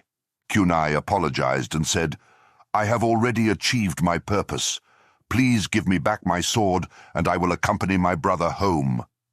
But when Dohaku handed it back to him, Kyunai cut him once in the back and severed his neck halfway through. He then crossed swords with Gorobei again, and both went outside and fought an even match until he cut off Gorobei's arm. At this point, Kyunai, who also suffered many wounds, shouldered his elder brother Genomon and returned home. Genomon, however, died on the way back. Gorobei's wounds were numerous. Although he stopped the bleeding, he died on account of drinking some water. Dohaku's wife suffered some severed fingers. Dohaku's wound was a severed neck bone, and since only his throat remained intact, his head hung down in front. Now, boosting his head up with his own hands, Dohaku went off to the surgeons. The surgeon's treatment was like this. First, he rubbed a mixture of pine resin and oil on Dohaku's jaw and bound it in rami. He then attached a rope to the top of his head and tied it to a beam, sewed the open wound shut, and buried his body in rice so that he would not be able to move. Dohaku never lost consciousness, nor did he change from his everyday attitude, nor did he even drink ginseng. It is said that only on the third day, when there was a hemorrhage, did he use a little medicinal stimulant. In the end, the bones mended, and he recovered without incident. When Lord Mitsushige contracted smallpox at Uenoseki, Ikushima Sakwan gave him some medicine. It was an exceptionally heavy case of smallpox, and his attendants, both high and low, were rather tense. Suddenly, his scabs turned black. The men who were nursing him lost heart and secretly informed Sakwan, who came immediately. He said, "Well, this is something to be thankful for. The scabs are healing. He should soon make a complete recovery with no complications. I give you my guarantee." The people who were at Lord Mitsushige's side heard this and thought, "Sakwan looks a little deranged. This has become all the more hopeless."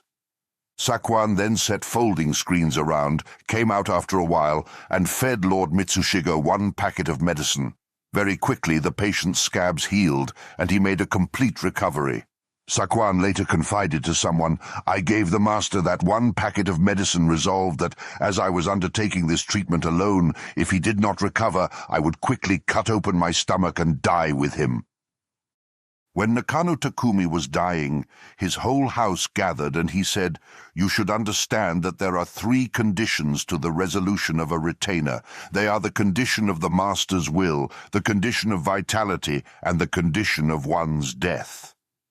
Once, when a number of men had gathered on the platform of the inner citadel of the castle, a certain man said to Uchida Shumon, "It is said that you are a teacher of the sword, but judging by your everyday attitude, your teaching must be very wild indeed. If you were requested to perform kaishaku, I can imagine that instead of cutting the neck, you'd probably cut the top of the man's head." Shumon rejoined, "Such is not the case. Draw a little ink spot on your own neck, and I'll show you that I can cut without being off by a hair." Nagayama Rokurozaemon was going down the Tokaido and was at Hamamatsu. As he passed by an inn, a beggar faced his palanquin and said, "I am a ronin from Echigo. I am short of money and in difficulties. We are both warriors. Please help me out." Rokurozaemon got angry and said, "It is a discourtesy to mention that we are both warriors. If I were in your state of affairs, I'd cut my stomach open. Rather than being out of money for the road and exposing yourself to shame, cut your stomach open right where you are." It is said that the beggar moved off. In Makiguchi Yohei's life, he was kaishaku for many men. When a certain Kanahara was to commit seppuku, Yohei consented to be kaishaku. Kanahara thrust the sword into his belly, but at the point of pulling it across, he was unable to go further. Yohei approached his side, yelled, "Ai!" and stamped his foot. From this impetus, Kanahara was able to pull his sword straight across his belly. After finishing the kaishaku, it is said that Yohei shed tears and said, "Even though he was formerly a good friend of mine." This is a story of Master Tsukemon's. At the time of a certain person's seppuku, when the kaishaku cut off his head, a little bit of skin was left hanging and the head was not entirely separated from the body. The official observer said, "There's some left." The kaishaku got angry, took hold of the head, and cutting it completely off, held it above eye level and said, "Take a look." It is said that it was rather chilling. This is a story of Master Tsukemon's. In the practice of past times, there were instances when the head flew off. It was said that it is best to cut, leaving a little skin remaining so that it doesn't fly off in the direction of the verifying officials. However, at present it is best to cut clean through. A man who had cut off 50 heads once said, "According to the head, there are cases when even the trunk of a body will bring some reaction to you. Cutting off just 3 heads, at first there is no reaction and you can cut well, but when you get to 4 or 5 you feel quite a bit of reaction. At any rate, since this is a very important matter, if one always plans on bringing the head to the ground, there should be no mistakes."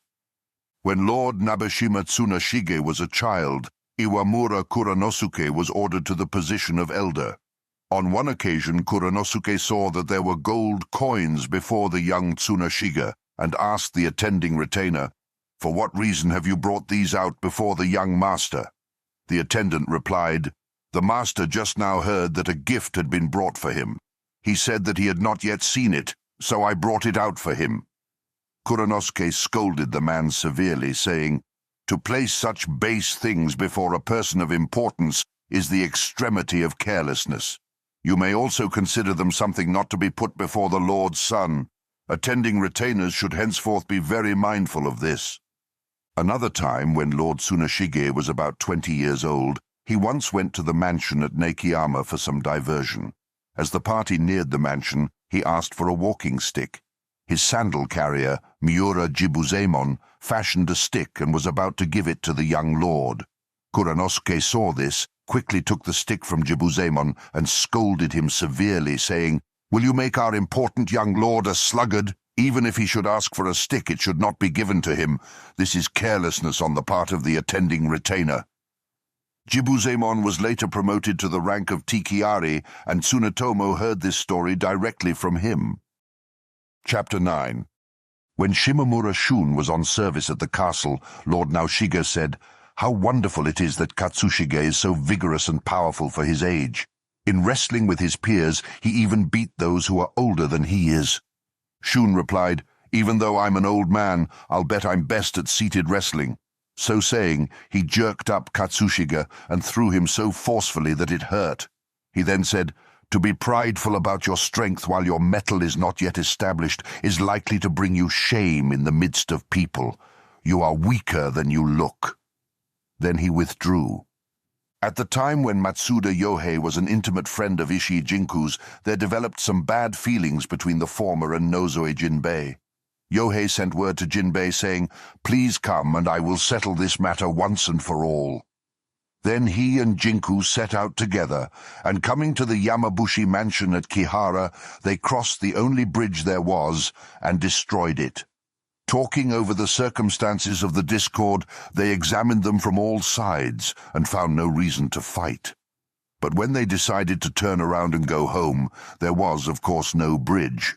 While they were looking for an appropriate way of crossing the moat, The men whom the two had challenged could be seen approaching stealthily. Yohei and Jinku saw this and said, "We have passed the point of no return, and may as well fight rather than be disgraced at a later date."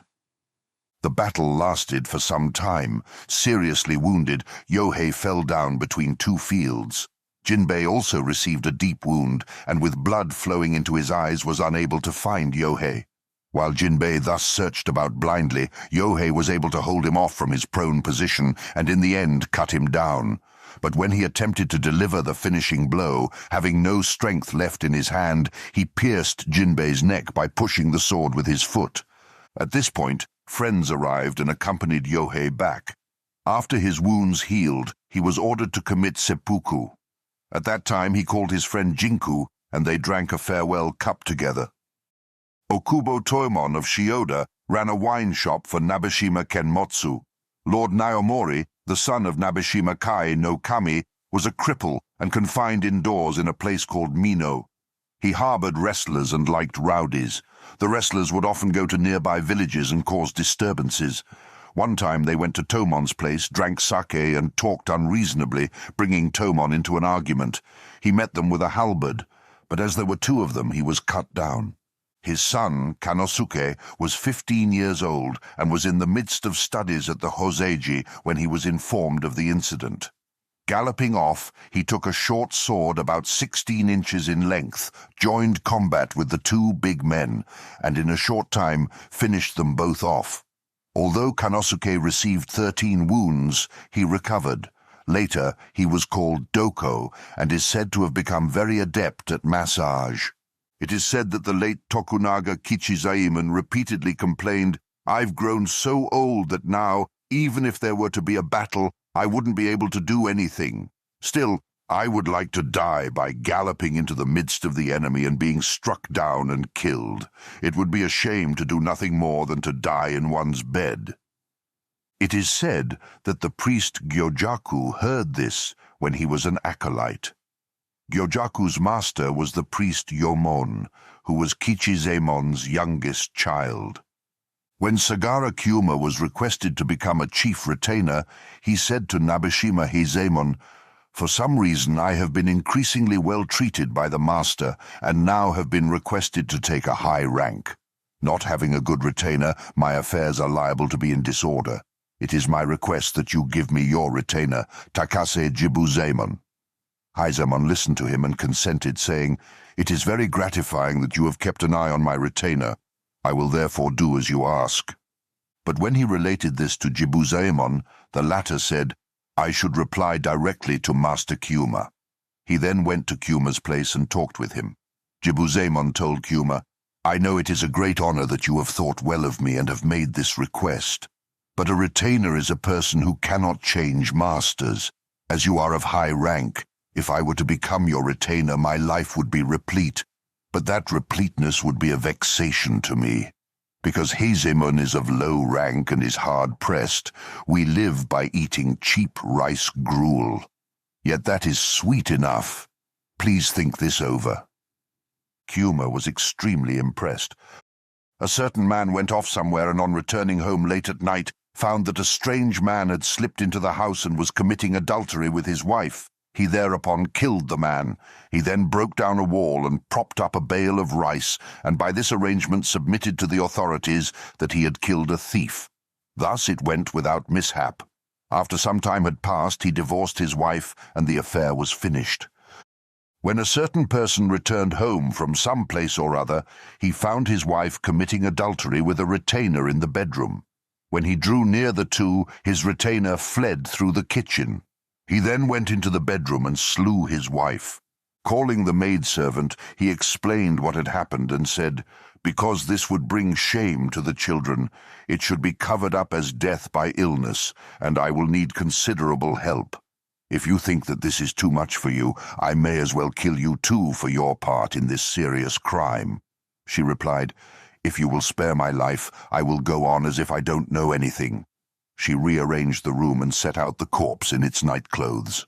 Then, After sending a man to the doctor's place 2 or 3 times saying that there was a sudden illness, they sent a last messenger saying that it was too late and there was no longer any need to come. The wife's uncle was called in and told about the illness, and he was convinced. The entire affair was passed off as death by illness, and to the end no one knew the truth. At a later date, the retainer was dismissed. This affair happened in Edo. At New Year's in the 3rd year of Keicho at a place in Korea called Yolsan, when the armies of the Ming appeared by the hundreds of thousands, the Japanese troops were amazed and watched with bated breath.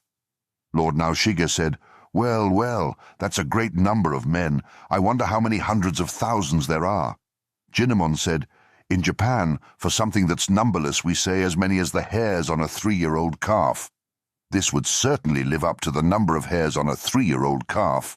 It is said that everybody laughed and regained their spirits. Later, Lord Katsushige was hunting at Mount Shiroishi and told Nakano Matabei about this. "Except for your father, who spoke in such a way, there was no one who said even a word." Nakano Jinemon constantly said, "A person who serves when treated kindly by the master is not a retainer, but one who serves when the master is being heartless and unreasonable is a retainer. You should understand this principle well." When Yamamoto Jinemon was 80 years old, he became ill. At one point, he seemed to be on the verge of groaning, and someone said to him, "You'll feel better if you groan. Go ahead." But he replied, "Such is not the case. The name of Yamamoto Jinemon is known by everyone, and I have shown up well throughout a whole lifetime. To let people hear my groaning voice in my last moments would never do." It is said that he did not let out a groan to the very end. A certain son of Mori Monbei got into a fight and returned home wounded. Asked by Monbei, "What did you do to your opponent?" His son replied, "I cut him down." When Monbei asked, "Did you deliver the coup de grace?" His son replied, "Indeed I did." Then Monbei said, "You have certainly done well, and there is nothing to regret. Now, even if you fled, you would have to commit seppuku anyway. When your mood improves, commit seppuku, and rather than die by another's hand, you can die by your father's." And soon after, he performed kaishaku for his son. A man in the same group as Ayura Genzaemon committed some nefarious deed, and so the group leader gave him a note condemning him to death, which was to be taken to Genzaemon's place. Genzaemon perused the note and then said to the man, "It says here that I should kill you, so I will do away with you on the eastern bank. Previously you have practiced such things as swordsmanship. Now fight with all you've got." The man replied, "I will do as you say." And with Genzaemon alone accompanying him, they left the house. They had gone about 20 yards along the edge of the moat when a retainer of Genzaemon's yelled out, "Hey! Hey!" from the other side. As Genzaemon was turning around, the condemned man attacked him with his sword. Genzaemon ducked backwards, drew his sword, and cut the man down. He then returned home. He put the clothes he had been wearing at that time into a chest and locked them up, never showing them to anyone for the rest of his life. After he died, the clothes were examined, and it was seen that they were rent. This was told by his son, Genzaemon. Okubo Doko is said to have remarked, "Everyone says that no masters of the arts will appear as the world comes to an end. This is something that I cannot claim to understand. Plants such as peonies, azaleas, and camellias will be able to produce beautiful flowers, end of the world or not. If men would give some thought to this fact, they would understand. And if people took notice of the masters of even these times, they would be able to say that there are masters in the various arts. But people become imbued with the idea that the world has come to an end and no longer put forth any effort. This is a shame. There is no fault in the times." While Fukuhori Magoroku was still living as a dependent second son, he once went hunting at Fukuhori, and his retainer, mistaking him for a wild boar in the darkness of the undergrowth, fired the rifle, wounding him in the knee and causing him to fall from a great height. The retainer, greatly upset, stripped himself to the waist and was about to commit seppuku. Magoroku said, "You can cut your stomach open later. I don't feel well, so bring me some water to drink." The retainer ran about and obtained some water for his master to drink, and in the process calmed down. After that, the retainer was again about to commit seppuku, but Magoroku forcibly stopped him. Upon returning, they checked in with the man on guard, and Magoroku asked his father, Kanzemon, to forgive the retainer. Kanzemon said to the retainer, "It was an unexpected mistake, so do not be worried. There is no need for reservation. Continue with your work." A man by the name of Takagi got into an argument with 3 farmers in the neighborhood, was soundly beaten out in the fields, and returned home. His wife said to him, "Haven't you forgotten about the matter of death?" "Definitely not," he replied. His wife then retorted, "At any rate, a man dies only once. Of the various ways of dying of disease, being cut down in battle, seppuku, or being beheaded, to die ignominiously would be a shame," and went outside. She soon returned, carefully put the 2 children to bed, prepared some torches, dressed herself for battle after nightfall, and then said, "When I went out to survey the scene a bit earlier, it seemed that the 3 men went into one place for a discussion. Now is the right time. Let's go quickly." So saying, they went out with the husband in the lead, burning torches and wearing short swords. They broke into their opponent's place and dispersed them, both husband and wife slashing about and killing 2 of the men and wounding the other. The husband was later ordered to commit seppuku. Chapter 10. There was a certain retainer of Takeda Shingen's who started an argument with a man, grappled him to the ground, thrashed him soundly, and trampled on him until his companions ran up and pulled them apart. The elders conferred over this and said, "The man who was trampled should be punished." Shingen heard this and said, "A fight is something that goes to the finish. A man who forgets the way of the samurai and does not use his sword will be forsaken by the gods and Buddhas. As an example to subsequent retainers, both men should be crucified." The men who had pulled them apart were banished. In Yui Shosetsu's military instructions, The Way of the 3 Ultimates, there is a passage on the character of karma. He received an oral teaching of about 18 chapters concerning the greater bravery and the lesser bravery. He neither wrote them down nor committed them to memory, but rather forgot them completely. Then, in facing real situations, he acted on impulse, and the things that he had learned became wisdom of his own. This is the character of karma. When faced with a crisis, if one puts some spittle on his earlobe and exhales deeply through his nose, he will overcome anything at hand. This is a secret matter. Furthermore, when experiencing a rush of blood to the head, if one puts spittle on the upper part of one's ear, it will soon go away. Zhu Chan was on the point of death when someone asked him how to govern the country. He replied, "There is nothing that surpasses ruling with benevolence. However, to put into practice enough benevolent governing to rule the country is difficult. To do this lukewarmly will result in neglect. If governing with benevolence is difficult, then it is best to govern strictly. To govern strictly means to be strict before things have arisen, and to do things in such a way that evil will not arise. To be strict after the evil has arisen is like laying a snare. There are few people who will make mistakes with fire after having once been burned. Of people who regard water lightly, many have been drowned." A certain man said, "I know the shapes of reason and of woman." When asked about this, he replied, "Reason is 4-cornered and will not move even in an extreme situation. Woman is round. One can say that she does not distinguish between good and evil or right and wrong and tumbles into any place at all." The basic meaning of etiquette is to be quick at both the beginning and end, and tranquil in the middle. Mitani Senzeimon heard this and said, "That's just like being a kaishaku." Fuke Angen accompanied an acquaintance of his to the priest Teshu of Osaka, and at first said privately to the priest, "This man aspires to study Buddhism and hopes to receive your teaching. He is a man of rather high determination." Soon after the interview, the priest said, "Angen is a man who does harm to others. He said that this man is a good man, but wherein is his goodness?" There was no goodness visible to Teshu's eyes. It is not a good idea to praise people carelessly. When praised, both wise and foolish become prideful. To praise is to do harm.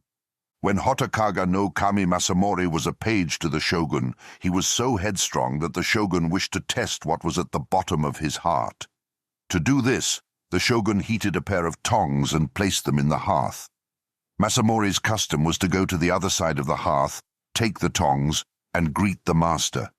This time, when he unsuspectingly picked up the tongs, his hands were immediately burned. As he did obeisance in his usual manner, however, the shogun quickly got up and took the tongs from him. A certain person said, "When a castle is being surrendered, as long as there are 1 or 2 men within it who are determined to hold on, the defending forces will not be of one accord, and in the end, no one will hold the castle. In the taking of the castle, if when the man who is to receive it approaches, and the 1 or 2 men who are determined to hold on to it lightly fire on him from the shadows, the man will be alarmed, and the battle will be on. In such a case, even though it is unwillingly done, the castle will have to be stormed. This is called being forced to besiege a castle by those besieged." The Buddhist priest Ryozan wrote down some generalities concerning Takanobu's battles. A certain priest saw this and criticized him, saying, "It is inappropriate for a priest to write about a military commander." No matter how successful his writing style may be, since he is not acquainted with military things, he is liable to be mistaken in understanding a famous general's mind. It is irreverent to pass on misconceptions concerning a famous general to later generations. A certain person said, "In the saint's mausoleum there is a poem that goes, 'If in one's heart he follows the path of sincerity, though he does not pray, will not the gods protect him?' What is this path of sincerity?" A man answered him by saying, "You seem to like poetry. I will answer you with a poem. As everything in the world is but a sham, death is the only sincerity. It is said that becoming as a dead man in one's daily living is the following of the path of sincerity.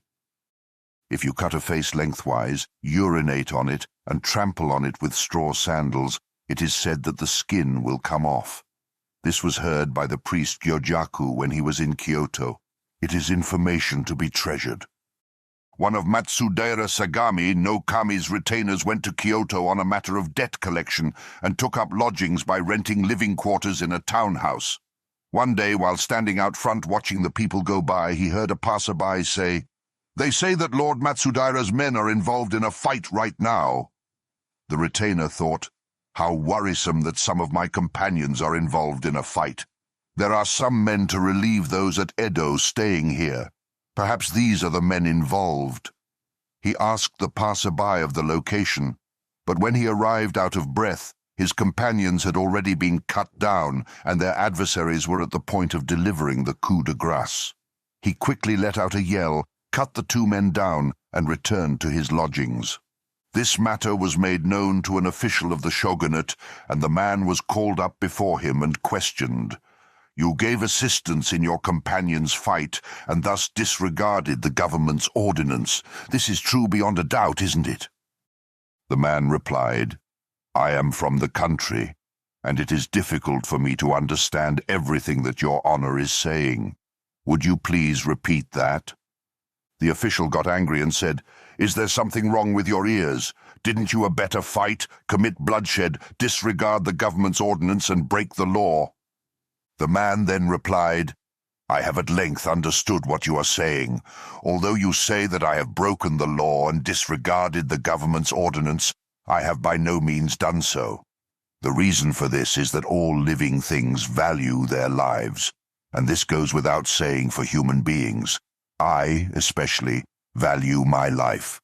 However, I thought that to hear a rumor that one's friends are involved in a fight and to pretend not to hear this is not to preserve the way of the samurai, so I ran to the place of action. To shamelessly return home after seeing my friends struck down would surely have lengthened my life, but this too would be disregarding the way. In preserving the way, one will throw away his own precious life.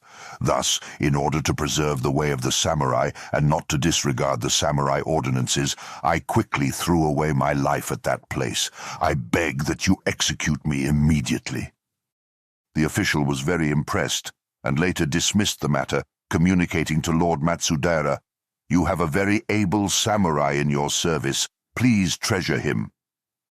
This is among the sayings of the priest Bankei, not to borrow the strength of another, nor to rely on one's own strength, to cut off past and future thoughts, and not to live within the everyday mind. Then the great way is right before one's eyes. Lord Soma's family genealogy, called the Chicken Marokashi, was the best in Japan.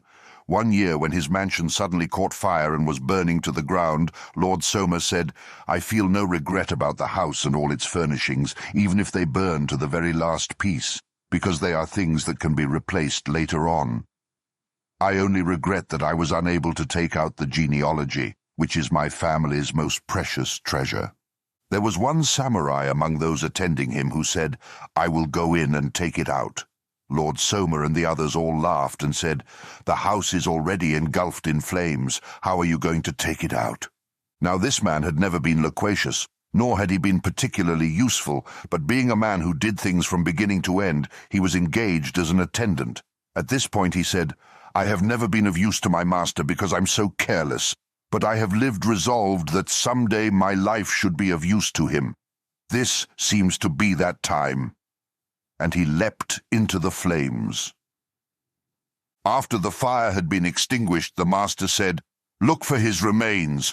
What a pity!" Looking everywhere, they found his burnt corpse in the garden adjacent to the living quarters. When they turned it over, blood flowed out of the stomach. The man had cut open his stomach and placed the genealogy inside, and it was not damaged at all. From this time on, it was called the blood genealogy. According to a certain person's story, in the tradition of the I Ching, it is a mistake to think that it is something for divination. Its essence is non-divination. This can be seen by the fact that the Chinese character I is read as change. Although one divines good fortune, if he does evil it will become bad fortune. And although he divines bad fortune, if he does good it will become good fortune. Confucius is saying, "By setting myself to the task for many years and in the end learning change, I should make no big mistakes," is not a matter of learning the I Ching. It means by studying the essence of change and conducting oneself for many years in the way of good, one should make no mistakes. Hirano Gonbei was one of the men of 7 spears who advanced straight up the hill at the Battle of Shizugatake. At a later date he was invited to become one of Lord Ieyasu's Hatamoto. Once he was being entertained at Master Hosokawa's. The master said, "Master Gonbei's bravery is not a hidden matter in Japan. It is truly a shame that such a man of bravery has been placed in a low rank such as you are in now. This must be contrary to your wishes. If you were to become a retainer of mine, I would give you half the domain." Giving no answer at all, Gonbei suddenly got up from his seat, went out to the veranda, stood facing the house, and urinated. Then he said, "If I were the master's retainer, it would never do to urinate from here." When the priest Daiyu from Sanshu was making a sick call at a certain place, he was told, "The man has just now died." Daiyu said, "Such a thing shouldn't have happened at this time. Didn't this occur from insufficient treatment? What a shame!" Now the doctor happened to be there at that time and heard what was said from the other side of the shoji. He got extraordinarily angry and came out and said, "I heard your reverence say that the man died from insufficient treatment. Since I am a rather bungling doctor, this is probably true. I have heard that a priest embodies the power of the Buddhist law. Let me see you bring this dead man back to life, for without such evidence Buddhism is worthless." Daiyu was put out by this, but he felt that it would be unpardonable for a priest to put a blemish on Buddhism, so he said, "I will indeed show you how to bring his life back by prayer. Please wait a moment. I must go prepare myself," and return to the temple. Soon he came back and sat in meditation next to the corpse. Pretty soon the dead man began to breathe and then completely revived. It is said that he lived on for another half a year. As this was something told directly to the priest Tannen, there is nothing mistaken about it. When telling of the way he prayed, Daiyu said, "This is something not practiced in our sect, so I didn't know of any way of prayer. I simply set my heart for the sake of the Buddhist law, returned to the temple, sharpened a short sword that had been given as an offering to the temple, and put it in my robe." Then I faced the dead man and prayed, "If the strength of the Buddhist law exists, come back to life immediately." Since I was thus committed, if he hadn't come back to life, I was resolved to the point of cutting open my stomach and dying embracing the corpse. When Yamamoto Gorozaemon went to the priest Tetsugyu in Edo wanting to hear something about Buddhism, Tetsugyu said, "Buddhism gets rid of the discriminating mind. It is nothing more than this. I can give you an illustration in terms of the warrior. The Chinese character for cowardice is made by adding the character for meaning to the character radical for mind. Now meaning is discrimination, and when a man attaches discrimination to his true mind, he becomes a coward. In the way of the samurai, can a man be courageous when discrimination arises?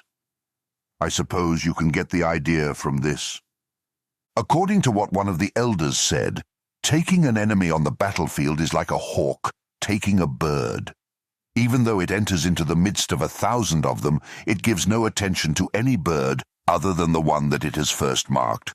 Moreover, what is called a kezuke no kubi is a head that one has taken after having made the declaration, "I will take that warrior wearing such and such armor." In the Koyogunkan, one person said, "When facing the enemy, I feel as if I have just entered darkness. Because of this, I get heavily wounded. Although you have fought with many famous men, you have never been wounded. Why is that?" The other man answered, "When I have faced the enemy, of course it is like being in the dark. But if at that time I tranquilize my mind, it becomes like a night lit by a pale moon. If I begin my attack from that point, I feel as though I will not be wounded." This is the situation at the moment of truth. A rifle ball hitting the water will ricochet. It is said that if one marks it with a knife or dents it with his teeth, it will pass through the water. Moreover, when the master is hunting or some such thing, if one marks the ball with a sign, it will come in handy in case of a mishap. When Master Owari, Master Ki, and Master Mito were around the age of 10, one day Lord Ieyasu was with them in the garden and knocked down a big wasp's nest. A great number of wasps flew out, and Master Owari and Master Ki were frightened and ran away. But Master Mito picked off the wasps that were on his face, threw them away one by one, and did not run away. Another time, when Lord Ieyasu was roasting a great number of chestnuts in a large hearth, he invited the boys to join him. When the chestnuts got sufficiently hot, they all started to pop out at once.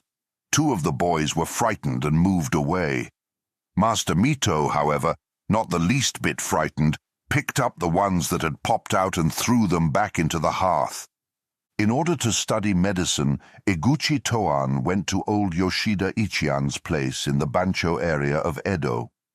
At that time, there was in the neighborhood a teacher of swordsmanship, to whom he used to go for training from time to time. There was a Ronin pupil there who one day came up to Toan and said as a parting remark, "I am now going to realize a long-cherished ambition, one I have had for many years. I am informing you of this because you have always been friendly to me." Then he walked away. Toan felt uneasy about this, and when he followed him, he could see a man wearing a braided hat coming from the opposite direction. Now the sword teacher was about 8 or 10 yards ahead of the Ronin, and in passing by the man with the hat, he soundly struck the man's scabbard with his own. When the man looked around, the Ronin knocked off the man's hat and announced in a loud voice that his purpose was revenge. With the man's attention being distracted by the confusion, he was easily cut down. A tremendous amount of congratulations came from the nearby mansions and townhouses. It is said that they even brought out money for him. This was a favorite story of Toan's. Once, when the priest Ungo of Matsushima was passing through the mountains at night, he was set upon by mountain bandits. Ungo said, "I am a man of this area, not a pilgrim. I have no money at all, but you can have these clothes if you like. Please spare my life." The bandits said, "Well, our efforts have been in vain. We don't need anything like clothes," and passed on. They had gone about 200 yards when Ungo turned back and called to them, "I have broken the commandment against lying. In my confusion, I forgot that I had 1 piece of silver in my money bag. I am truly regretful I said that I had nothing at all. I have it here now, so please take it." The mountain bandits were deeply impressed, cut off their hair right there, and became his disciples. In Edo, 4 or 5 hatamoto gathered together one night for a game of Go. At one point, one of them got up to go to the toilet, and while he was gone, an argument broke out. One man was cut down, the lights were extinguished, and the place was in an uproar. When the man came running back, he yelled, "Everybody calm down! This is really over nothing at all. Put the lamps back on and let me handle this." After the lamps had been relighted and everyone had calmed down, the man suddenly struck off the head of the other man involved in the argument. He then said, "My luck as a samurai having run out, I was not present at the fight. If this were seen as cowardice, I would be ordered to commit seppuku. Even if that didn't happen, I would have no excuse if it was said that I had fled to the toilet, and I would still have no recourse other than seppuku. I have done this thing because I thought I would die having cut down an adversary, rather than die having shamed myself alone." When the shogun heard of this matter, he praised the man. Once a group of 10 blind masseuses were traveling together in the mountains, and when they began to pass along the top of a precipice, they all became very cautious, their legs shook, and they were in general struck with terror. Just then, the leading man stumbled and fell off the cliff.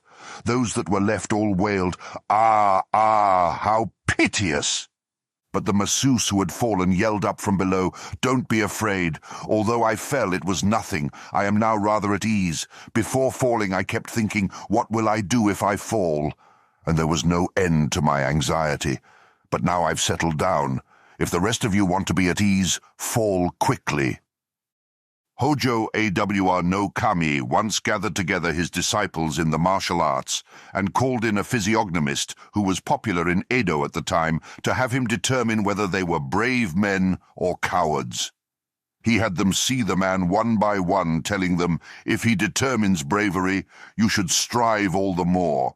If it is cowardice, you should strive by throwing away your life. It's something that you're born with, so there's no shame in it." Hirose Denziman was then about 12 or 13 years old. When he sat down in front of the physiognomist, he said in a bristling voice, "If you read cowardice in me, I'll cut you down with a single blow." When there is something to be said, it is better if it is said right away. If it is said later, it will sound like an excuse. Moreover, it is occasionally good to really overwhelm your opponent. Also, in addition to having spoken sufficiently, it is the highest sort of victory to teach your opponent something that will be to his benefit. This is in accordance with the way. The priest Ryoi said, "The samurai of old were mortified by the idea of dying in bed. They hoped only to die on the battlefield. A priest too will be unable to fulfill the way unless he is of this disposition. The man who shuts himself away and avoids the company of men is a coward. Only evil thoughts allow one to imagine that something good can be done by shutting oneself away. For even if one does some good thing by shutting himself away, he will be unable to keep the way open for future generations by promulgating the clan traditions." Takeda Shingen's retainer, Amari Bizen no Kami, was killed in action, and his son, Tozo, at the age of 18, took over his father's position as an armed horseman attached to a general. Once a certain man in his group received a deep wound, and since the blood would not clot, Tozo ordered him to drink the feces of a red-haired horse mixed with water. The wounded man said, "Life is dear to me. How can I drink horse feces?" Tozo heard this and said, "What an admirably brave warrior. What you say is reasonable. However, the basic meaning of loyalty requires us to preserve our lives and gain victory for our master on the battlefield. Well then, I'll drink some for you." Then he drank some himself and handed over the cup to the man, who took the medicine gratefully and recovered. Chapter 11. In the Notes on Martial Laws it is written that the phrase, "win first, fight later," can be summed up in the 2 words, "win beforehand." The resourcefulness of times of peace is the military preparation for times of war. With 500 allies, One can defeat an enemy force of 10,000. When advancing on the enemy's castle and then pulling back, do not retreat by the main road, but rather by the side roads. One should lay one's dead and wounded allies face down in the direction of the enemy. It is a matter of course that a warrior's attitude should be to be in the vanguard during an attack and in the rear during a retreat. In approaching for the attack, he does not forget to wait for the right moment. In waiting for the right moment, he never forgets the attack. A helmet is usually thought to be very heavy, but when one is attacking a castle or something similar, and arrows, bullets, large rocks, great pieces of wood and the like are coming down, it will not seem the least bit so. Once, when Master Yagyu Tajima no Kami Munenori was before the shogun on some business, a number of bamboo swords fell from the ceiling. He quickly clasped his hands above his head and was not struck. Again, at a certain time when he was summoned, the shogun was waiting behind cover with a bamboo sword ready to strike him. Master Yagyu called out in a loud voice, "This is for your own discipline. Don't look!" As the shogun turned around, Master Yagyu stepped up and took the sword out of his hand. A person who does not want to be struck by the enemy's arrows will have no divine protection. For a man who does not wish to be hit by the arrows of a common soldier, but rather by those of a warrior of fame, there will be the protection for which he is asked. Wind bells are things that are used during campaigns in order to know the direction of the wind. For night attacks, fire can be set windward, while the attack can be carried out from the opposite direction. Your allies should be mindful of this also. One should always hang wind bells in order to know the direction of the wind. Lord Aki declared that he would not have his descendants learn military tactics. He said, "On the battlefield, once discretion starts, it cannot be stopped. One will not break through to the enemy with discretion. Indiscretion is most important when in front of the tiger's den. Therefore, if one were informed of military tactics, he would have many doubts, and there would be no end to the matter. My descendants will not practice military tactics." According to Lord Naushige's words, there is something to which every young samurai should pay attention. During times of peace, when listening to stories of battle, one should never say, "In facing such a situation, what would a person do?" Such words are out of the question. How will a man who has doubts even in his own room achieve anything on the battlefield? There is a saying that goes, "No matter what the circumstances might be, one should be of the mind to win. One should be holding the first spear to strike." Even though you have put your life on the line, there is nothing to be done when the situation doesn't go as planned. Takeda Shingen once said, "If there was a man who could kill Lord Ieyasu, I would give him a handsome reward." Hearing this, a boy of 13 entered into the service of Lord Ieyasu, and one night when he saw that Ieyasu had retired, took a stab at his bedding. Lord Ieyasu was actually in the next room silently reading a sutra, but he quickly grabbed the boy. When the investigation was held, the boy related the facts honestly, and Lord Ieyasu said, "You seem to be an excellent young man, so I employed you on friendly terms. Now, however, I am even more impressed by you."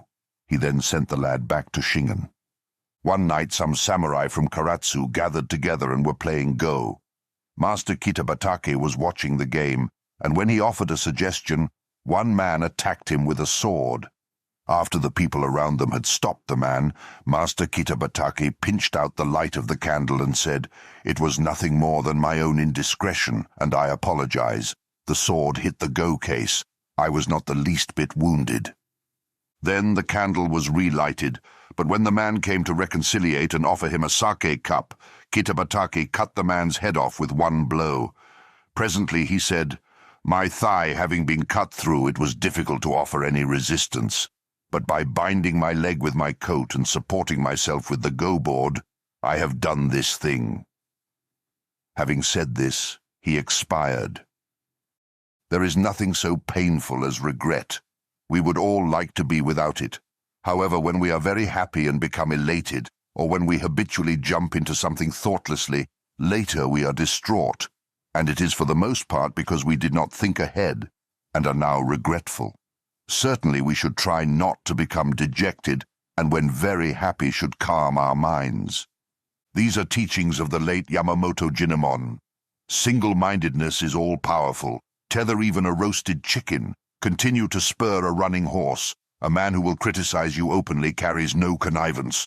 A man exists for a generation, but his name lasts to the end of time. Money is a thing that will be there when asked for. A good man is not so easily found.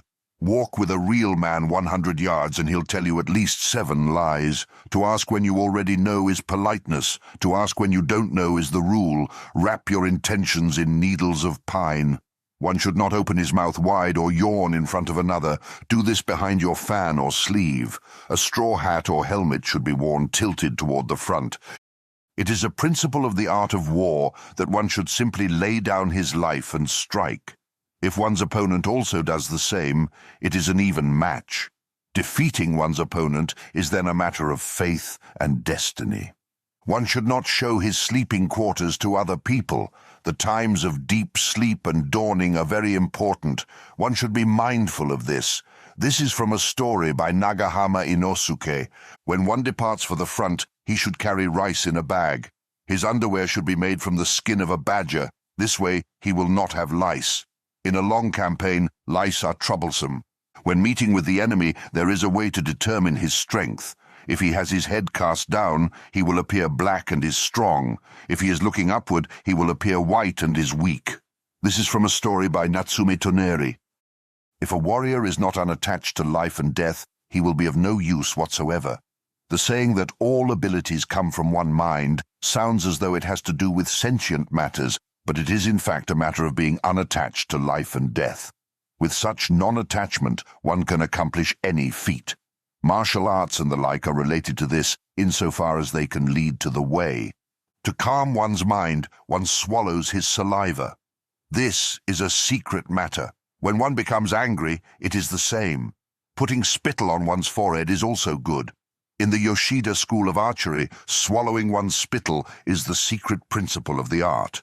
A certain general said, "For soldiers other than officers, if they would test their armor, they should test only the front."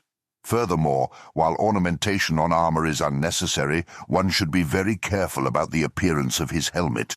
It is something that accompanies his head to the enemy's camp. Nakano Jinemon said, "Learning such things as military tactics is useless.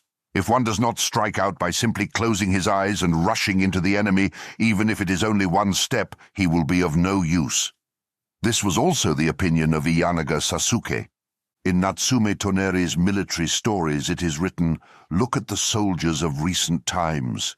Even in long battles there are hardly 1 or 2 occasions when blood is washed with blood. One should not be negligent." Toneri was a ronin from the Kamigata area. To have execution grounds in a place where travelers come and go is useless. The executions in Edo and the Kamigata area are meant to be an example for the whole country. But the executions in one province are only for an example in that province. If crimes are many, it is a province's shame. How would this look to other provinces? With the passing of time, the criminal will forget the reason for his crime. It is best to execute him on the spot. Matsudera Izu no Kami said to Master Mizuno Kenmotsu, "You're such a useful person. It's a shame that you're so short." Kenmotsu replied, "That's true. Sometimes things in this world don't go the way we would like. Now, if I were to cut off your head and attach it to the bottom of my feet, I would be taller. But that's something that couldn't be done." A certain person was passing by the town of Yae when suddenly his stomach began to hurt. He stopped at a house on a side street and asked to use the toilet. There was only a young woman there, but she took him to the back and showed him where it was. Just as he was taking off his hakama and going into the toilet, the woman's husband came home and accused them both of adultery. In the end, it became a public matter.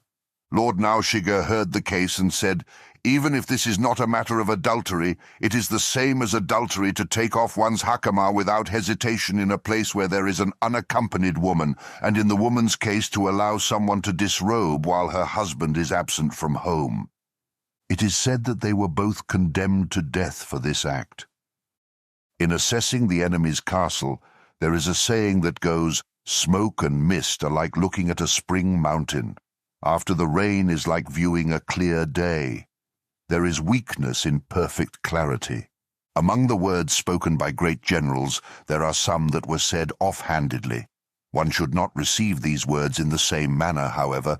People who have an intelligent appearance will not be outstanding even if they do something good, and if they do something normal, people will think them lacking. But if a person who is thought of as having a gentle disposition does even a slightly good thing, he will be praised by people. On the 14th day of the 7th month in the 3rd year of Shotoku, there were some cooks in the midst of preparations for the Bon festival in the outer citadel of the castle. One of them, Hara Juroemon, unsheathed his sword and cut off the head of Sagara Genzaemon. Mawatari Rokumon, Ayura Tarobe, Koga Kinbei, and Kakihara Riemon all ran away in confusion. When Juroemon sighted Kinbei and started chasing him, the latter fled to the foot soldiers' gathering area. There, the daimyo's palanquin attendant, Tanaka Takimon, stood against Juroemon and took away his still-drawn sword. Ishimaru Sanemon chased Juroemon, and when they came to the foot soldiers' area, assisted Takimon. The punishment was given on the 25th day of the 11th month in the same year. Juroemon was bound with rope and beheaded. Rokumon, Tarobe, Kinbei, and Riemon were banished, and Sanemon was ordered to retire. Takimon was rewarded with 3 pieces of silver. It was later said that Takimon had been slow to act, for he had not bound the man at that time. Among Takeda Shingen's retainers, there were men of matchless courage, but when Katsuyori was killed in the fight at Tenmokuzan, they all fled. Tsuchiya Sozo, a warrior who had been in disfavor for many years, came out alone, however, and said, "I wonder where all the men are who spoke so bravely every day. I shall return the master's favors to me." And he fell alone in battle. The essentials of speaking are in not speaking at all. If you think that you can finish something without speaking, finish it without saying a single word. If there is something that cannot be accomplished without speaking, one should speak with few words, in a way that will accord well with reason. To open one's mouth indiscriminately brings shame, and there are many times when people will turn their backs on such a person. A devotee of the Nembutsu recites the Buddha's name with every incoming and outgoing breath in order never to forget the Buddha. A retainer, too, should be just like this in thinking of his master. Not to forget one's master is the most fundamental thing for a retainer. Men who did well at the time of their death were men of real bravery. There are many examples of such, but people who talk in an accomplished fashion every day yet are agitated at the time of their death can be known not to have true bravery. In the secret principles of Yagyu Tajima no Kami Munenori there is the saying, "There are no military tactics for a man of great strength." As proof of this, there was once a certain vassal of the shogun who came to Master Yagyu and asked to become a disciple. Master Yagyu said, "You seem to be a man who is very accomplished in some school of martial art. Let us make the master-disciple contract after I learn the name of the school." But the man replied, "I have never practiced one of the martial arts." Master Yagyu said, "Have you come to make sport of Tajima no Kami? Is my perception amiss in thinking that you are a teacher to the shogun?" But the man swore to it, and Master Yagyu then asked, "That being so, do you not have some deep conviction?" The man replied, "When I was a child, I once became suddenly aware that a warrior is a man who does not hold his life in regret. Since I have held that in my heart for many years, it has become a deep conviction, and today I never think about death. Other than that, I have no special conviction." Master Yagyu was deeply impressed and said, "My perceptions were not the least bit awry. The deepest principle of my military tactics is just that one thing. Up until now, among all the many hundreds of disciples I have had, there is not one who is licensed in this deepest principle. It is not necessary for you to take up the wooden sword. I will initiate you right now." And it is said that he promptly handed him the certified scroll. This is a story of Murakawa Soden's. Meditation on inevitable death should be performed daily. Every day when one's body and mind are at peace, One should meditate upon being ripped apart by arrows, rifles, spears, and swords, being carried away by surging waves, being thrown into the midst of a great fire, being struck by lightning, being shaken to death by a great earthquake, falling from 1,000-foot cliffs, dying of disease, or committing seppuku at the death of one's master. And every day without fail one should consider himself as dead.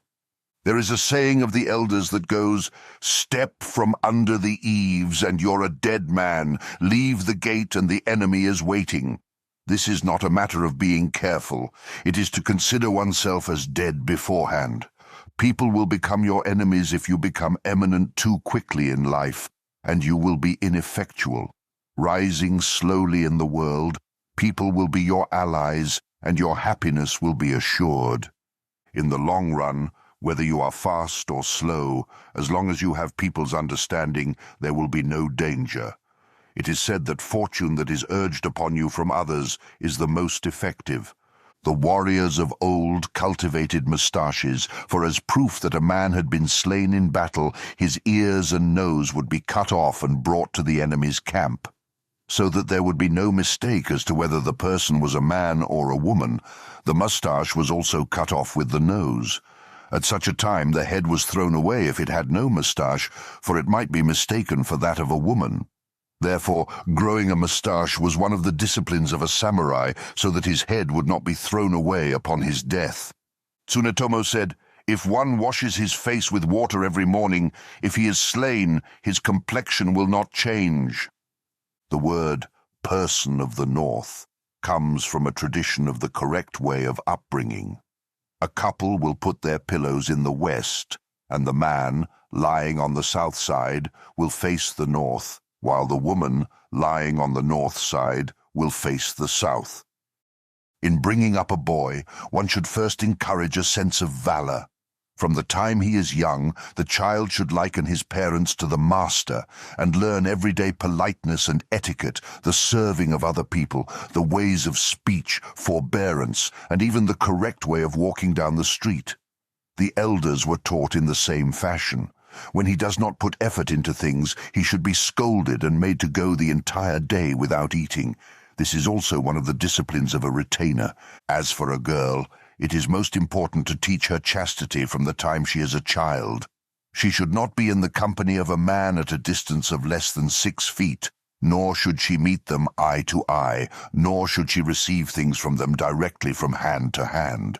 Neither should she go sightseeing or take trips to temples. A woman who has been brought up strictly and has endured suffering at her own home will suffer no ennui after she is married. In dealing with menials, one should use rewards and punishments. If one is lax in being sure that they do as they are told, menials will become self-interested and will later be involved in wrongdoings. It is something about which one should be very careful. Chapter 12. Late-Night Idle Talk. As a retainer of the Nabeshima clan, one should have the intention of studying our province's history and traditions, but provincial studies are made light of nowadays.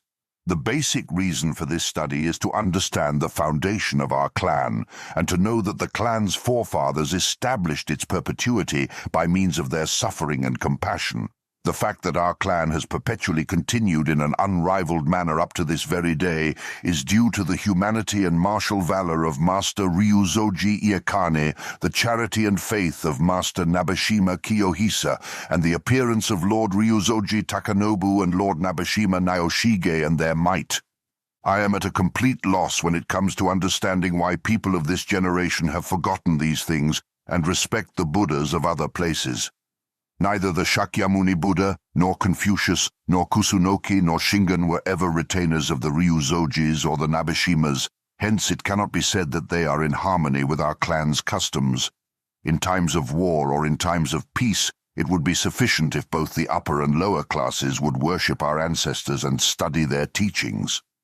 One worships the head of whatever clan or discipline to which he belongs. Outside learning for retainers of our clan is worthless. One may think that it is fine to study other disciplines as a diversion after his provincial studies are replete. Yet if a person has a good understanding of provincial studies, he will see that there is nothing lacking in them.